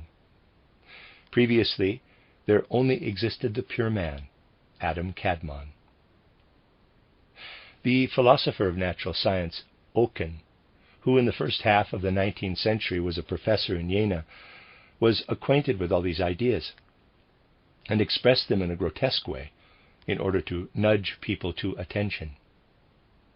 Here we find an example which points to a still earlier stage of human development, before man separated off from himself the kingdom of the cold-blooded animals. Oken connected the cuttlefish with the human tongue. In this analogy of the tongue with the cuttlefish, one can find an occult significance. Also, beings are then, for the first time, being conjured up as byproducts, as it were. Man has ejected from himself the cunning of the fox and retained its opposite pole. However, in the fox's cunning, the germ of something else is beginning to develop. For example, something similar to the way in which the black shadow of an object has a secondary shadow when light enters it from outside. Out of our inner being, we incorporated cunning into the fox. Now, spirit is directed toward him from the periphery. The beings which in this way work from the periphery into what is comic are elemental beings. What the fox has received from us is in him animal. What coming from outside attaches itself to him from the spirit is elemental being. On the one hand, he originated through the spirit of humanity, and on the other hand, through an elemental being. Thus we differentiate, firstly, elemental beings, secondly, the kama-rupic man, thirdly, the pure man, fourthly, the man who in a certain respect has overcome the pure man, who has taken into himself what is outside and around him and is creatively active. He has contacted and taken into himself everything which is around him in earthly existence. This gives him the plans, the directions, the laws which create life. Once man was perfect, and he will again become so. But there is a great difference between what he was and what he will become. What is around him in the outer world will later become his spiritual possession. What he has won for himself on the earth will later become the faculty of being creatively active. This will then have become his innermost being, one who has absorbed all earthly experiences, so that he knows how to make use of every single thing, and has thus become a creator, is called a bodhisattva, which means a man who has taken into himself to a sufficient degree the bodhi, the buddhi of the earth. Then he is advanced enough to work creatively out of his innermost impulses. The wise human beings of the earth are not yet bodhisattvas.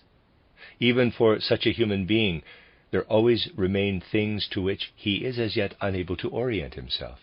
Only when, in order to be able to create, one has absorbed into oneself the entire knowledge of the earth, only then is one a bodhisattva.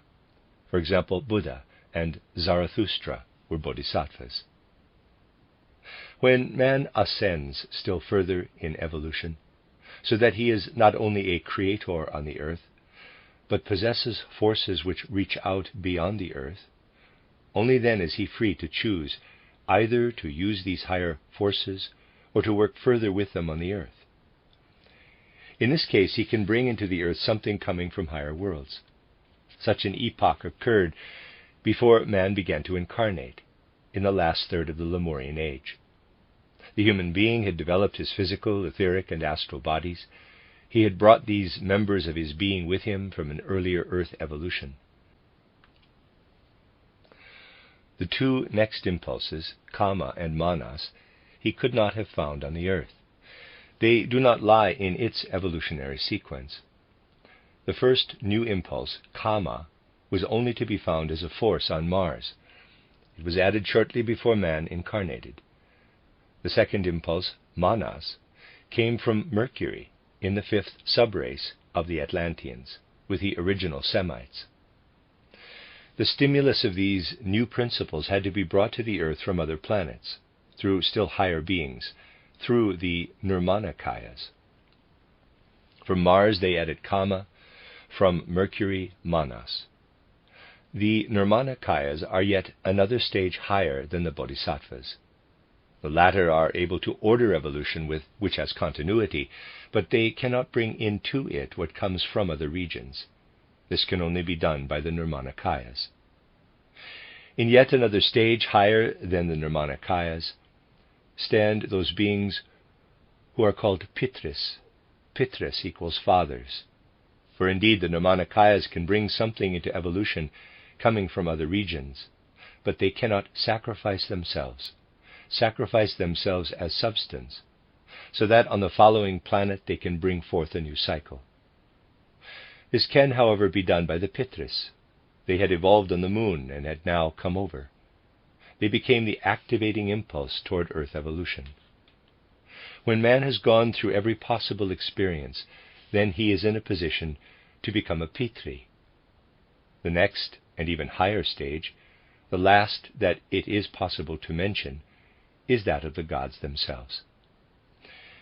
Thus we have 7 ranks of beings. First the gods, second Pitris, third Nirmanakayas, fourth Bodhisattvas, fifth pure human beings, sixth human beings, seventh elemental beings. This is the sequence of which Helena Petrovna Blavatsky speaks.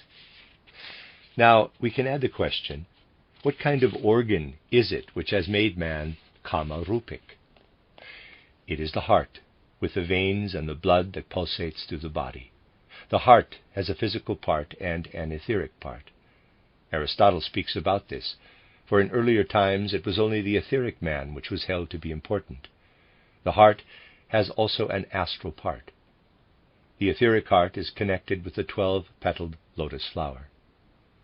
Not all the physical organs have an astral part. For example, the gallbladder is only physical and etheric. The astral is lacking. The end of Lecture 6.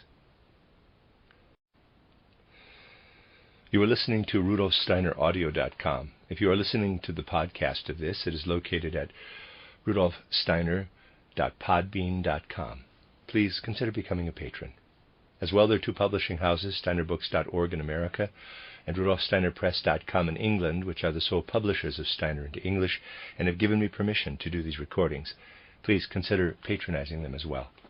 This is a reading of Collected Works, Volume 93a by Rudolf Steiner, 31 lecture notes by participants, entitled Foundations of Esotericism, translated by Vera and Judith Compton Burnett. This is Lecture 7, given in Berlin on the 2nd of October, 1905. Helena Petrovna Blavatsky, entitled The Secret Doctrine, called Jehovah a moon god. There is a deep reason underlying this. In order to understand it, we must be clear about the further development of man. In the human being as he is today, his higher forces are intermingled. His further development depends on the emergence of his higher self from the sheath of the lower forces and organs. The brain is divided into 3 actual parts, into thinking, feeling, and willing sections. Later, these 3 parts, like the 3 divisions of an anthill, will be directed by man from outside. The parts, however, from which the higher has been withdrawn do not remain as they are today, but they then descend a further stage lower. This is the reason why many people, practicing a one-sided spiritual development, suffer a moral decline. In the case of Western cultural life, there is less danger of this, for Western science does not yet compel the higher things of the mind to rise up out of the lower body. On the other hand, through theosophy, the human being actually absorbs a wisdom through which the ego, the I, capital, is partially torn out of the usual environment of the organs. It can happen that when a person who through his conventional milieu had observed ordinary moral standards takes up theosophical teachings, his more questionable qualities, which up to that time had remained hidden, actually make their appearance. Frequently the lower comes to the surface, because one occupies oneself with spiritual things without, at the same time, strengthening one's morality. This fact brings with it a certain tragedy. Certain individuals of academic standing, who in the sphere of Western knowledge had been quite admirable people, suffered through having come into the Theosophical Society. In their case, the lower nature made its appearance without being mastered by the higher. The same law is also to be found on a larger scale. The beings whom we meet with on the old moon had not as yet incorporated their power of thinking in a physical brain. In the case of the moon Nirmanakayas, Bodhisattvas, Pitris, and pure human beings, the power of thinking did not yet work in the physical brain, but in the ether masses surrounding them. The environment on the old moon consisted not just of air, but also of ether filled with wisdom. On the old moon, thoughts were not in the individual beings, but flew hither and thither in the ether. In occultism, therefore, the old moon is also called the cosmos of wisdom. The old moon was surrounded by warmth ether and other forms of ether. In these ethers lived intelligence and reason, as they now live in the human brain. Underlying this, however, there was development. At the beginning of the moon evolution, wisdom still impressed itself into beautiful forms. The beings who only possessed the lower human members, physical body, etheric body, and astral body, were directed by these streams of wisdom. In the course of further development, the three lower bodies descended more deeply. When the old moon evolution came to an end, the beings who were wise, but did not possess wisdom in a brain, had progressed so far that they could completely relinquish these lower bodies.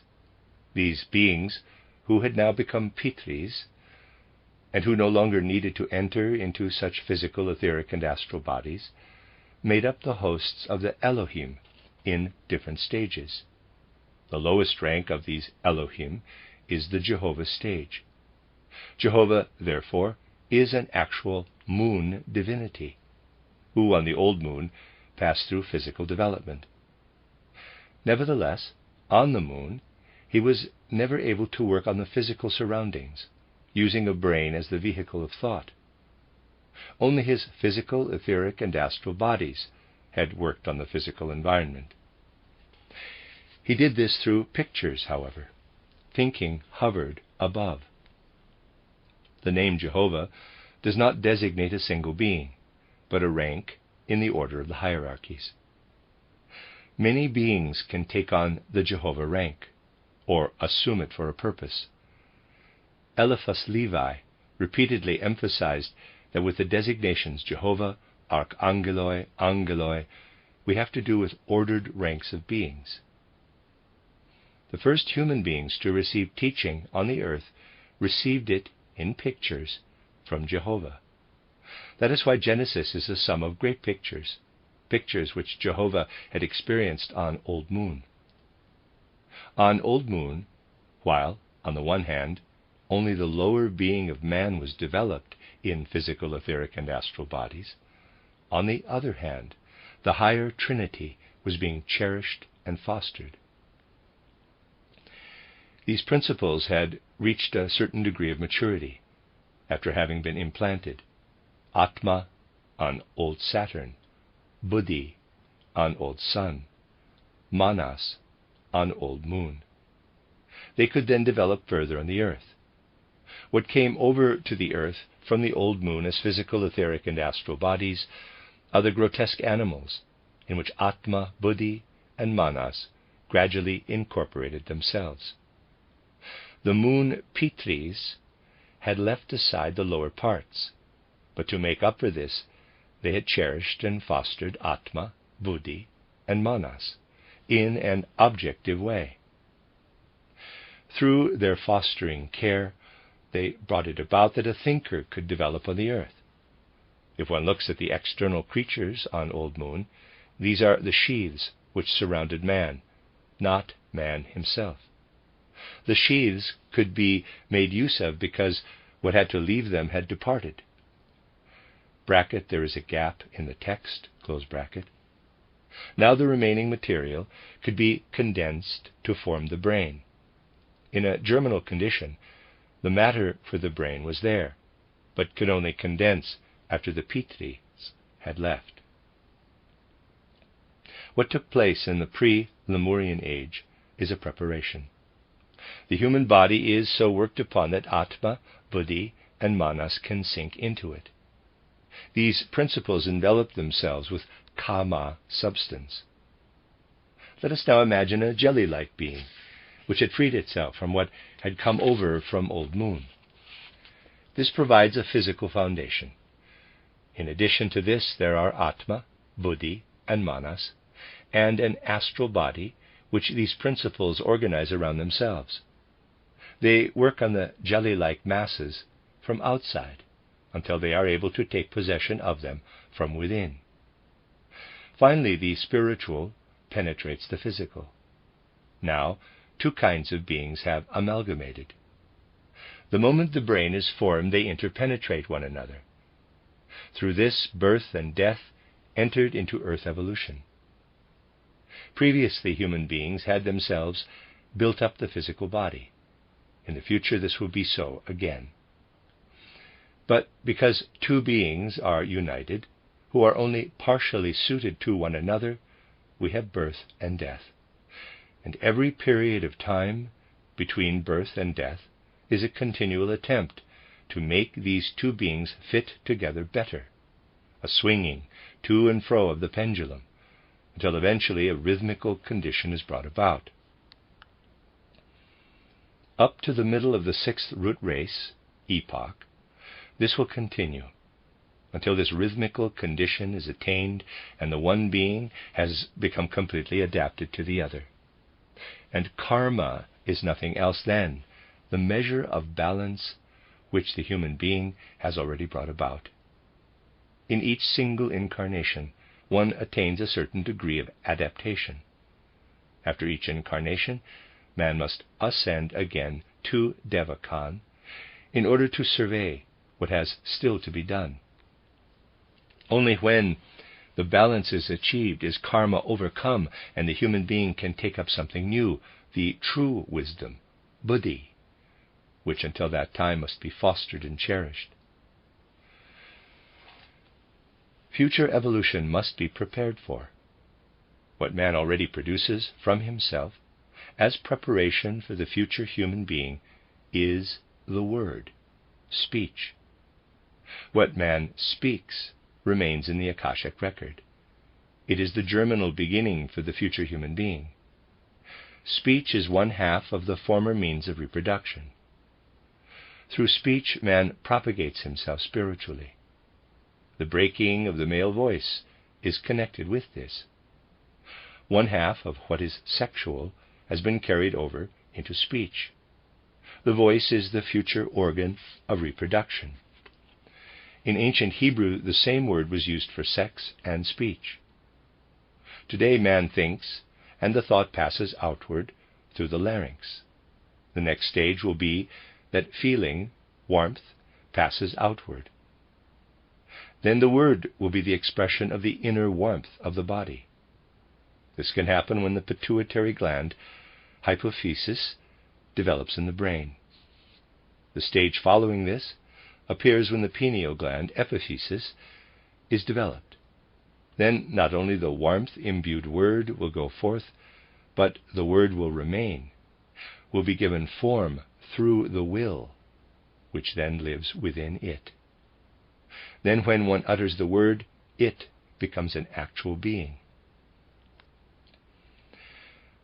Related to this is, quote, I think, I feel, I am, close quote, in parentheses, will. The word in this sense is, in quotes, the word, which undergoes a transformation from thinking into feeling and then into willing. This is a threefold process. First, the word is, in quotes, consciousness in thinking, then, in quotes, life, the warmth-permeated word, and lastly, form, the word shaped through the will. This latter is the word become objective. So, here too, following one another, we have consciousness, life, form. Everything which today is form stems from earlier times and has arisen through such a process. The physical body, the form, is the most perfected body.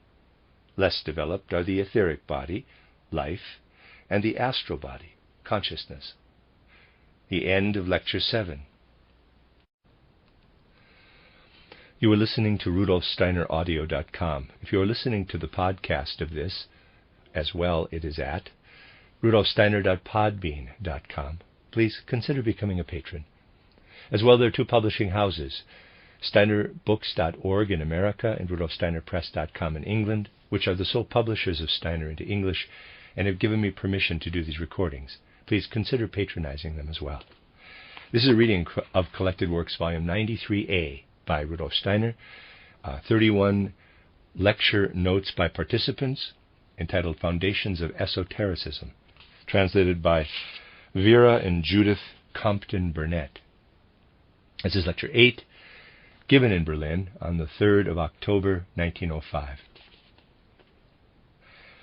The different incarnations of the human individuality are a kind of swinging of the pendulum to and fro, until the rhythm is brought to rest, and the higher part of man has found in the physical a fitting expression, a suitable instrument. Approximately, ever since human beings have reincarnated, the position of sun, moon, and earth has existed as it is now. We understand that man belongs to the great cosmic organism. In the times in which great changes take place in the life of humanity, mighty changes also occur in the cosmos. Earlier than this, before there was reincarnation, sun, moon, and earth were not yet separated as now. Kant and Laplace were observing from the physical plane only, and to this extent their theory is quite correct, but they did not know the connection with spiritual forces. When moon and earth came into existence as separate bodies, out of the primal fire vapor sun, man also began to incarnate. When human incarnations will have come to an end, the sun will be reunited with the earth once more. On the large scale, as in the single details, one must bear in mind these relationships of man to the universe. You will often have heard that man usually incarnates after a period of about 2,000 years. One can investigate when people who are alive today had their earlier incarnation. For the souls who are now incarnated, one finds as a rule that this was about 300 to 400 years before the birth of Christ. In addition, however, one finds others who were incarnated at various times, some earlier, some later. But there is another way to determine incarnations, a way which leads more certainly to the goal. One can say, were the human beings who die today to return in a short time, they would meet almost the same conditions as now. However, man ought to learn as much as possible on the earth, and this can only happen when, in the next incarnation, he finds something new which is essentially different from the earlier conditions. Let us, for instance, imagine ourselves back in the time about 600 to 800 years before Christ, that is about the time of the Iliad and the Odyssey. With the advanced peoples of that time, the conditions of life were quite different from what they are now. One would, for instance, be astonished to see with what curious implements people ate. At that time also people had not yet learned to write. The great poems were transmitted by word of mouth. When a person of those times is reincarnated today, he must, as a child, learn quite other things. As a child he must learn to write. The stream of culture has meanwhile progressed. One must distinguish between the stream of culture and the development of the individual soul. As a child one must catch up with the civilization, and for this reason one must be born again as a child. Now we must ask, what causes such utterly different conditions on earth? This is connected with the progression of the spring equinox. About 800 years before Christ, the sun in spring entered the constellation of Aries, the ram. Every year at the spring equinox it shifts a little. Because of this, the conditions on the earth are always slightly changed. 800 years before Christ, the sun stood in the constellation of Aries. Earlier, it stood in the constellation of Taurus, still earlier in Gemini, and still earlier in Cancer. Now already for some hundred of years, it rises in the constellation of Pisces. After this comes Aquarius. The advance of civilization is also connected with the progression of the sun from one constellation to the other. At the time when the sun rose in the constellation of Cancer, the ancient Vedic culture of the Indians, the culture of the rishis, reached its highest point. The rishis, those still half-divine beings, were the teachers of the human being. The Atlantean civilization had met its destruction. A new impulse broke in. In occultism, this is called a vortex, German Wirbel. This is also why, in the age in which the sun stood in the constellation of Cancer, the sign was made as in the diagram. Cancer signifies a breaking in of something new, a vortex, a double spiral. The second cultural epoch is named the constellation of the twins. At that time, the dual nature of the world was understood, the opposing forces of the world, Ormuzd and Ahriman, good and evil. Thus the Persians also speak of the twins. The third cultural epoch is that of the Sumerians in Asia Minor and of the Egyptians. The constellation of the bull corresponds to this epoch. This is why in Asia the bull was venerated, and in Egypt Apis. At that time in Babylon and Assyria, the Sumerian language was the language of wisdom. Then the bull fell into decadence, and the ram came into the ascendant. The first indication of this is the saga of the Golden Fleece. The fourth culture is that of the ram or lamb. Christ stands in the sign of the ram or lamb. Hence he calls himself the Lamb of God. As fifth culture, the external materialistic civilization follows, in the constellation of the fishes. This developed principally from the 12th century onward and reached its climax about the year 1800.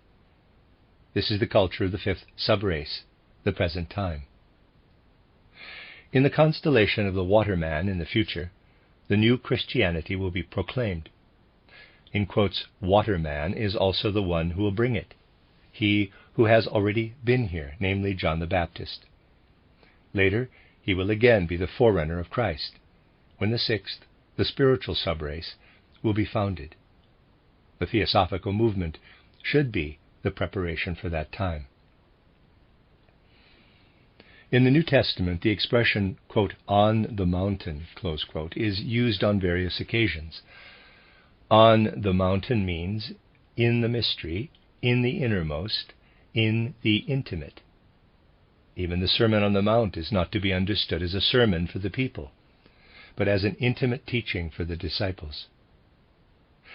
The Transfiguration on the mountain has also to be understood in this sense. Jesus went up into the mountain with the 3 disciples, Peter, James, and John. There, we are told, the disciples were taken up out of themselves. Then Moses and Elias appeared on either side of Jesus. For a moment space and time were extinguished, and the disciples found themselves with their consciousness on the mental plane. Those who were no longer physically present, Moses and Elias, appeared. In direct revelation they had before them, quote, I am the way, the truth, and the life, close quote. Elias equals the way, Moses equals the truth, Christ equals the life. This appeared here to the disciples in actual form. Jesus once said to them, quote, Elias has come again, close quote. John was Elias, only he has not been recognized. But he said further, quote, tell it to no man until I come again, close quote. Christianity was not to teach reincarnation for 2,000 years. not for any arbitrary reason, but on educational grounds. People were to know nothing of it for 2,000 years. In the Gospel of St. John there is an indication of this, in the miracle of the wedding at Cana, where water is turned into wine. In the old mysteries, only water was distributed, but in the Christian mysteries, wine. For in the priesthood, through the partaking of wine, knowledge of reincarnation was blotted out. Whoever partakes of wine cannot attain to any true knowledge of manas, buddhi, and atma. He can never comprehend reincarnation. By his coming again, Christ means his reappearance in the sixth subrace, when he will be proclaimed by Waterman. Theosophy actually carries out the testament of Christianity and works toward this epoch of time. Every time the sun progresses from one sign of the zodiac to another, incisive changes take place in civilization. In between, there elapses a period of about 2,600 years. If we take the moment of time when the sun entered the sign of the ram or lamb about 800 years before Christ, and 1,800 years after Christ, then we have 2,600 years. About the year 1800 we entered the sign of the fishes. This is the time when materialistic culture reached its highest point. It was prepared for in the Middle Ages, and has now begun to decline. About the year 4400, mankind enters the sign of spiritual culture, that of the waterman. Preparation has also to be made for this. Thus conditions change also with the constellation. With the progression from one sign to another, new conditions also arise, so that rebirth has meaning. The human being is reborn approximately every 2,600 years, but the experiences he makes as man and as woman are so radically different that two such incarnations, as man and as woman, are reckoned as one. About 1,300 years elapse between two incarnations as man or as woman, and about 2,600 years between such double incarnations, if one reckons both as one. The human being is only man or woman in regard to the physical body. When the physical body is masculine, the etheric body is feminine, and vice versa. When the physical body is feminine, the etheric body is masculine. Only the astral body is at the same time masculine and feminine. The human being bears within him the opposite sex as etheric body. Thus, in the etheric, the man is feminine, and in the etheric, the woman is masculine. The physical woman has therefore many concealed masculine qualities. The physical incarnation is present only exoterically. The human being therefore goes through a constellation every time as man and woman in turn. This is why the Master said to Sinnett that the human being is incarnated about twice in a subrace, cultural period. Occultly, both incarnations are reckoned together as one.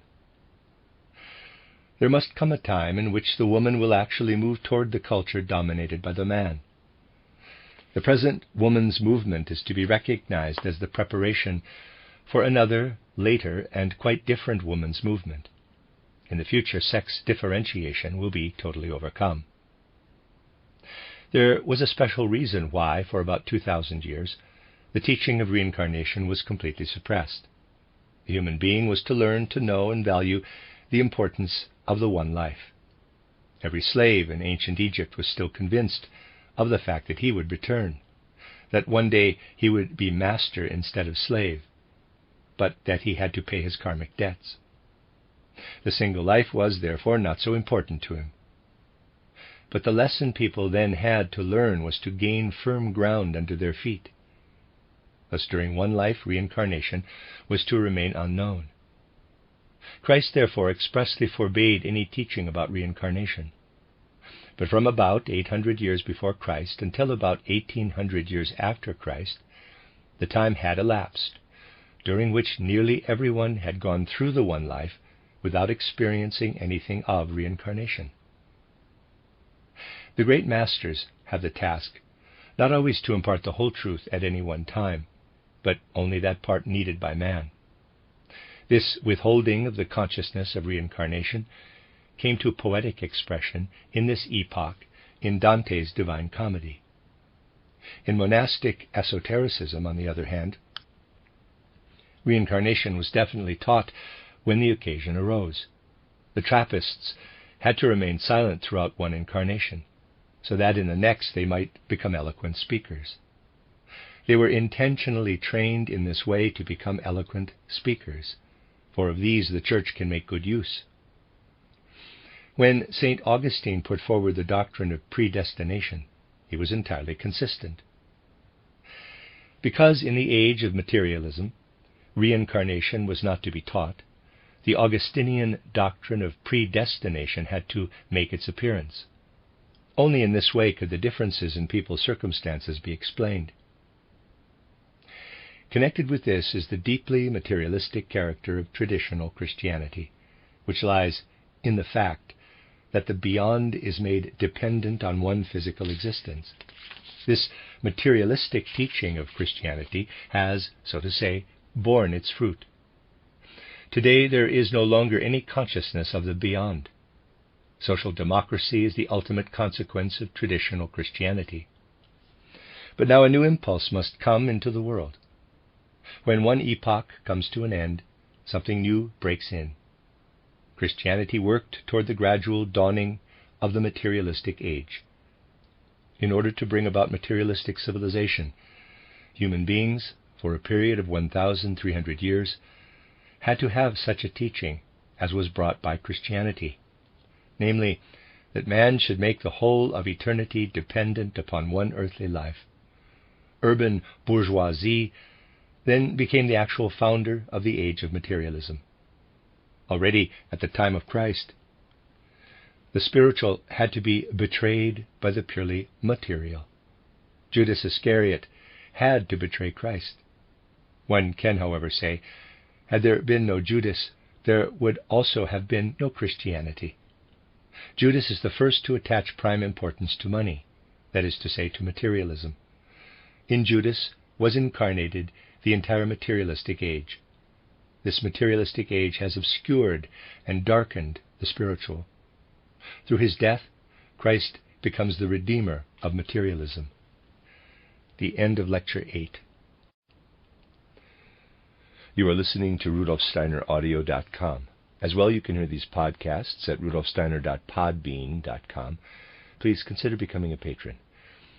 Also, there are two publishing houses, SteinerBooks.org in America and RudolfSteinerPress.com in England, which are the sole publishers of Steiner into English and have given me permission to do these recordings.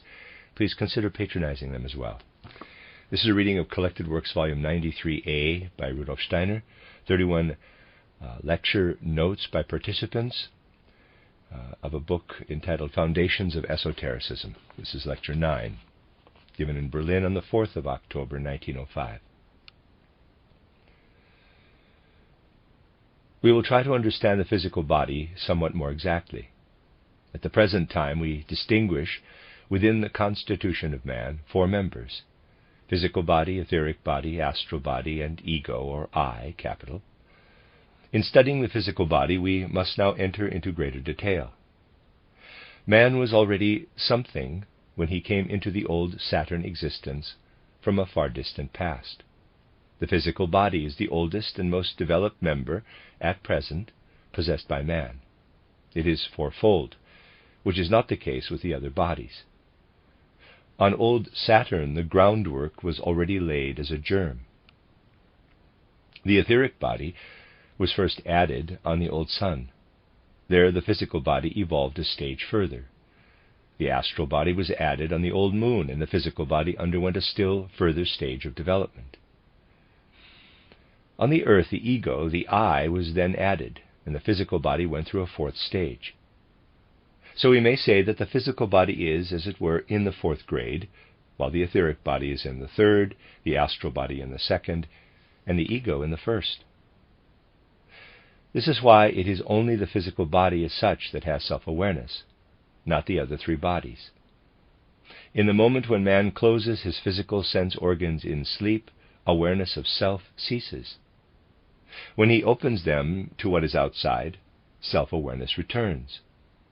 Man gains consciousness of self because his organs enable him to observe his surroundings.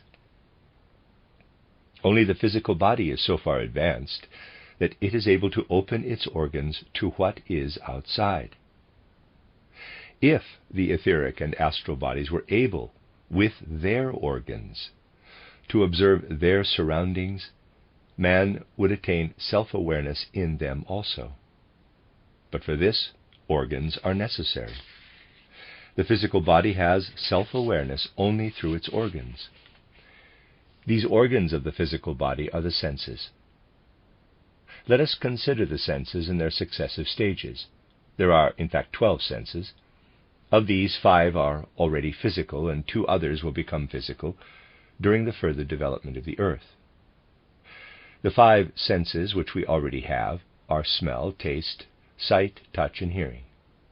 In time, man will develop 2 other senses into proper physical senses. These 2 are located in the pituitary gland, hypophysis, and the pineal gland, epiphysis. These will develop the 2 future senses in the physical body, which will then have 7 senses. To understand the successive stages of the senses, we must make it clear that insofar as man is a being conscious of self, he is on a descending curve. So, though the body is on an ascending curve, the senses are on a descending curve. Of the higher principles in man, Atma, developed on old Saturn, Buddhi, on old Sun, and Manas, on old Moon. There was a time when the monad assembled itself bit by bit, and then in the Lemurian age entered into its self-constructed house. Now the monad has descended to the 4th stage, through Atma, Buddhi, Manas, to Kama Manas. This descending curve is expressed in the development of the senses. Actually, in the beginning on old Saturn, only one sense was present, the sense of smell. The senses that developed later had to descend from higher to ever lower regions. In nature we differentiate the solid, the fluid, the gaseous, the warmth ether, light ether, chemical ether, and the life ether. These are the 7 stages of matter. In his descent, man experienced these stages from above downward. At the beginning of evolution, the first human life germ could only manifest itself in the life ether. The sense that corresponds to the life ether stage is smell. Then man possessed the first sense. Only an after effect of that sense of smell is present today. The solid has its life, as we saw a few days ago, in the Mahapara-nirvana plane, the fluid on the para-nirvana plane, the gaseous on the nirvana plane, warmth ether on the buddhi plane, light ether on the mental plane, chemical ether on the astral plane, life ether on the physical plane. We can therefore also speak of the atomistic ether. And there's a chart I'm going to read left to right. There's 7 levels. The first one is called Correspondences of the Planes, and that's physical plane. Next to it is Conditions of Matter, life ether, and the senses, smell. So number 1 is physical plane, condition of matter, life ether, and the senses, smell. Number 2 is astral plane, chemical ether, taste. Number 3, mental plane, light ether, sight. Number 4, buddhi or shushupti plane, warmth ether, touch. Number 5, nirvana plane, gaseous air, hearing. Number 6, para-nirvana plane, fluid, pituitary gland. Number 7, mahapara-nirvana plane, solid, pineal gland. An object can only be smelt when it impinges on the organ of smell, comes into contact with it. The organ of smell must unite itself with the material. To smell means to perceive with a sense that enters into a relationship with the material itself. As second stage, we have the chemical ether. Here the sense of taste develops. This depends on dissolving what is to be tasted. We have to do not with matter itself, but with what is made out of it. This is a chemical, physical process through which matter is changed into something different. The tongue can do this. It can first dissolve and then taste. The third stage is to be found in the light ether. There sight develops. Now we do not perceive what is broken down by chemical, physical processes, but we perceive a picture of the object which is brought about by the external light. The fourth is the warmth ether. In this the sense of touch is developed. Here one no longer perceives a picture. Warmth is a passing condition of the body, a condition experienced only in the moment. We are speaking here of the sense of touch as the perception of warmth and cold. It is, in fact, a, in quotes, warmth sense. Fifthly, we have what is of the nature of air. This corresponds to the sense of hearing. Here we no longer perceive a condition of the body in question, but what the body says to us. Now we enter into the inner nature of the body. At the sound of a bell, it is not the bell itself that interests us, not the outer form, the matter, but what it has to disclose of its inner nature. Hearing is a uniting with what reveals itself as the spiritual in matter. At this stage, the life of the senses goes over from the passive to the active. The passively received sound becomes in man active in speech. Through speech, man gives utterance to his soul being. As the sixth stage, we have the fluid element. The sense organ corresponding to the fluid is the pituitary gland. This is situated in the brain in an elongated cylindrical form. As seventh stage, we have the solid. The appropriate sense organ is the pineal gland. As now, when man speaks, he influences the air, so later he will gain an influence over what is fluid. The, quote, I think, close quote, and thought in general, will express itself in the air, and indeed in forms, for example, as crystals. At the next stage, feeling will also be involved with thinking. Development will work backward. The warmth of the heart will then express itself in oscillations and flow outward together with thought. And the last stage will be achieved by man when he will create actual beings which remain, when through the word he will externalize what he wills. The expression of feeling is merely a transition. When man becomes creative through the will, then the beings which he brings forth will have actual existence. In times to come, man will bring forth into his surroundings what he feels. This will be imparted to the fluid element. The entire fluid element of the planet, which will follow next, the future Jupiter, will be an expression of what people feel. Today, man sends out words. They are inscribed into the Akasha. There they remain, even though the airwaves vanish. Out of these words, the future Jupiter will later be formed. When, therefore, today man uses evil, blasphemous language, then on Jupiter terrible formations will be brought about. This is why one should be so very careful of what one says, and why it is so immensely important that man should be master of his speech. In the future, man will also send out his feelings. The conditions of the fluids on Jupiter will be a result of feelings on the earth. What man speaks today will give Jupiter its form. What he feels will engender its inner warmth. What he wills determines the separate beings inhabiting Jupiter. The future Jupiter will be constructed out of the basic powers of the human soul. Just as today we can trace the rock formation of the earth back to earlier conditions, so will the rock formation of the future Jupiter be the result of our words.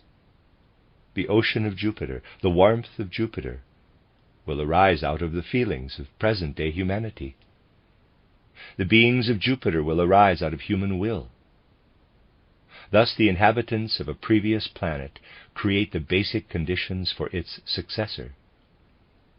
And beings who today still, bracket, there's a gap in the text, close bracket, hover over the earth, as was once the case with the monads, will enter into incarnation on the future Jupiter. There will then exist a kind of Jupiter-Lemurian race. Beings will be there which we have created as the Pitris did. Just as we inhabited the grotesque forms of the old moon, so these beings will inhabit the forms which we develop by means of our pineal gland. We are building the house for future monads. A similar procedure took place when the development of the human being led over from the old moon to the earth. This makes absolutely clear how everything external is actually created from within outward. It is difficult to distinguish the pure physical body from what has been formed through human error. A hunchback owes his deformity to the astral, to karma. The external form, the physiognomy, and so on, are dependent on karma. Modifications of the physical body are therefore dependent on the higher bodies. When one eliminates everything that depends on karma, we find that the physical body is in fact wisely ordered. All forms of illness are errors which find their expression in the physical body. All illnesses have been wrongdoing in the past. All wrongdoing will be illness in the future.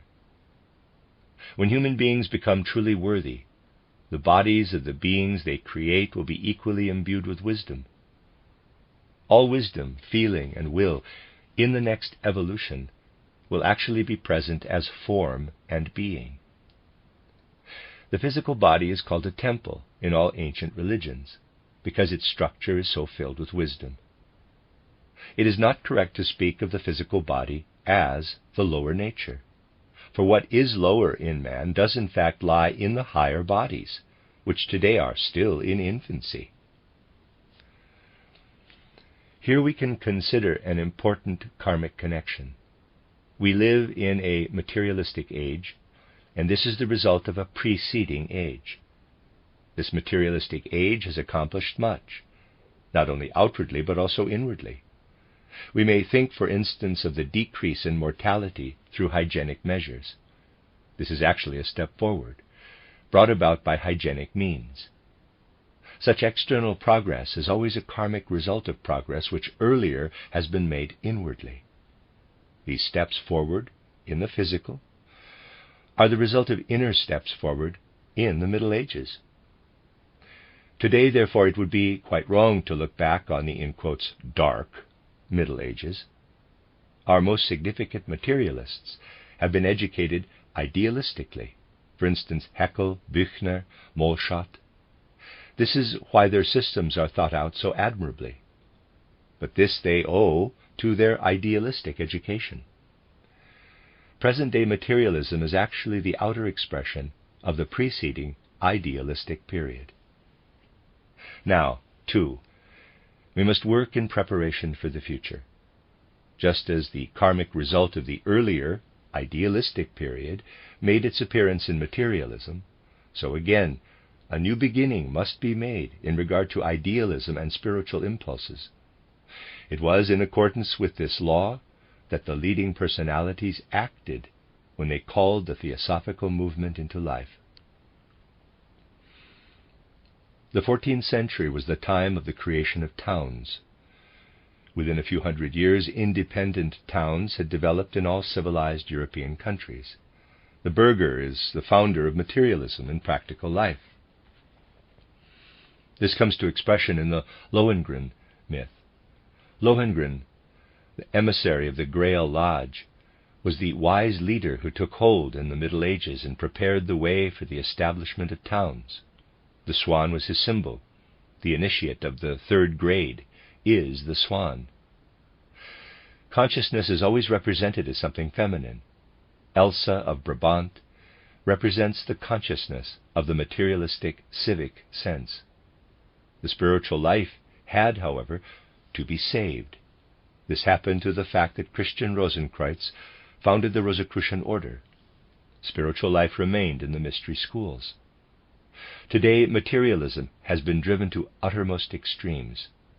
This is why in our time something new must break in.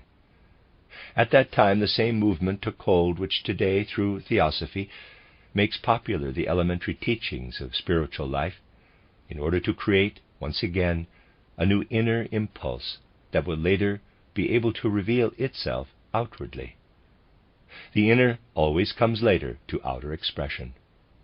An illness is the karmic result of earlier wrongdoing, for instance, lying. When something of this kind becomes outer reality, it manifests as illness. Epidemics can be traced far back to the misdeeds of a people. They are something imperfect, which from being inward has been exteriorized. The sixth sense is the Kundalini light radiating warmth. The seventh is the synthesizing sense. The end of Lecture 9. You are listening to RudolfSteinerAudio.com. As well, you can hear these podcasts at rudolfsteiner.podbean.com. There are two publishing houses, steinerbooks.org in America and rudolfsteinerpress.com in England, which are the sole publishers of Steiner into English and have given me permission to do these recordings. Please consider patronizing them as well. This is a reading of Collected Works, Volume 93a by Rudolf Steiner.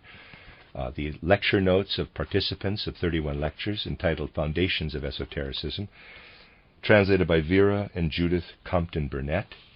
This is Lecture 10, given in Berlin on the 5th of October, 1905. If we consider man's being in its entirety, we have to begin with the physical body, then the etheric, then the astral body. The physical body of man can be seen by everyone. The etheric body becomes visible when the physical body is suggested away by a strong act of will. Then the space of the physical body remains filled with the etheric body. The occultist considers actually the etheric as being the lowest body. It is the body according to which the physical body is formed. Taking the descending line, the form of the etheric body is the reverse of the physical. It is only in the ascending line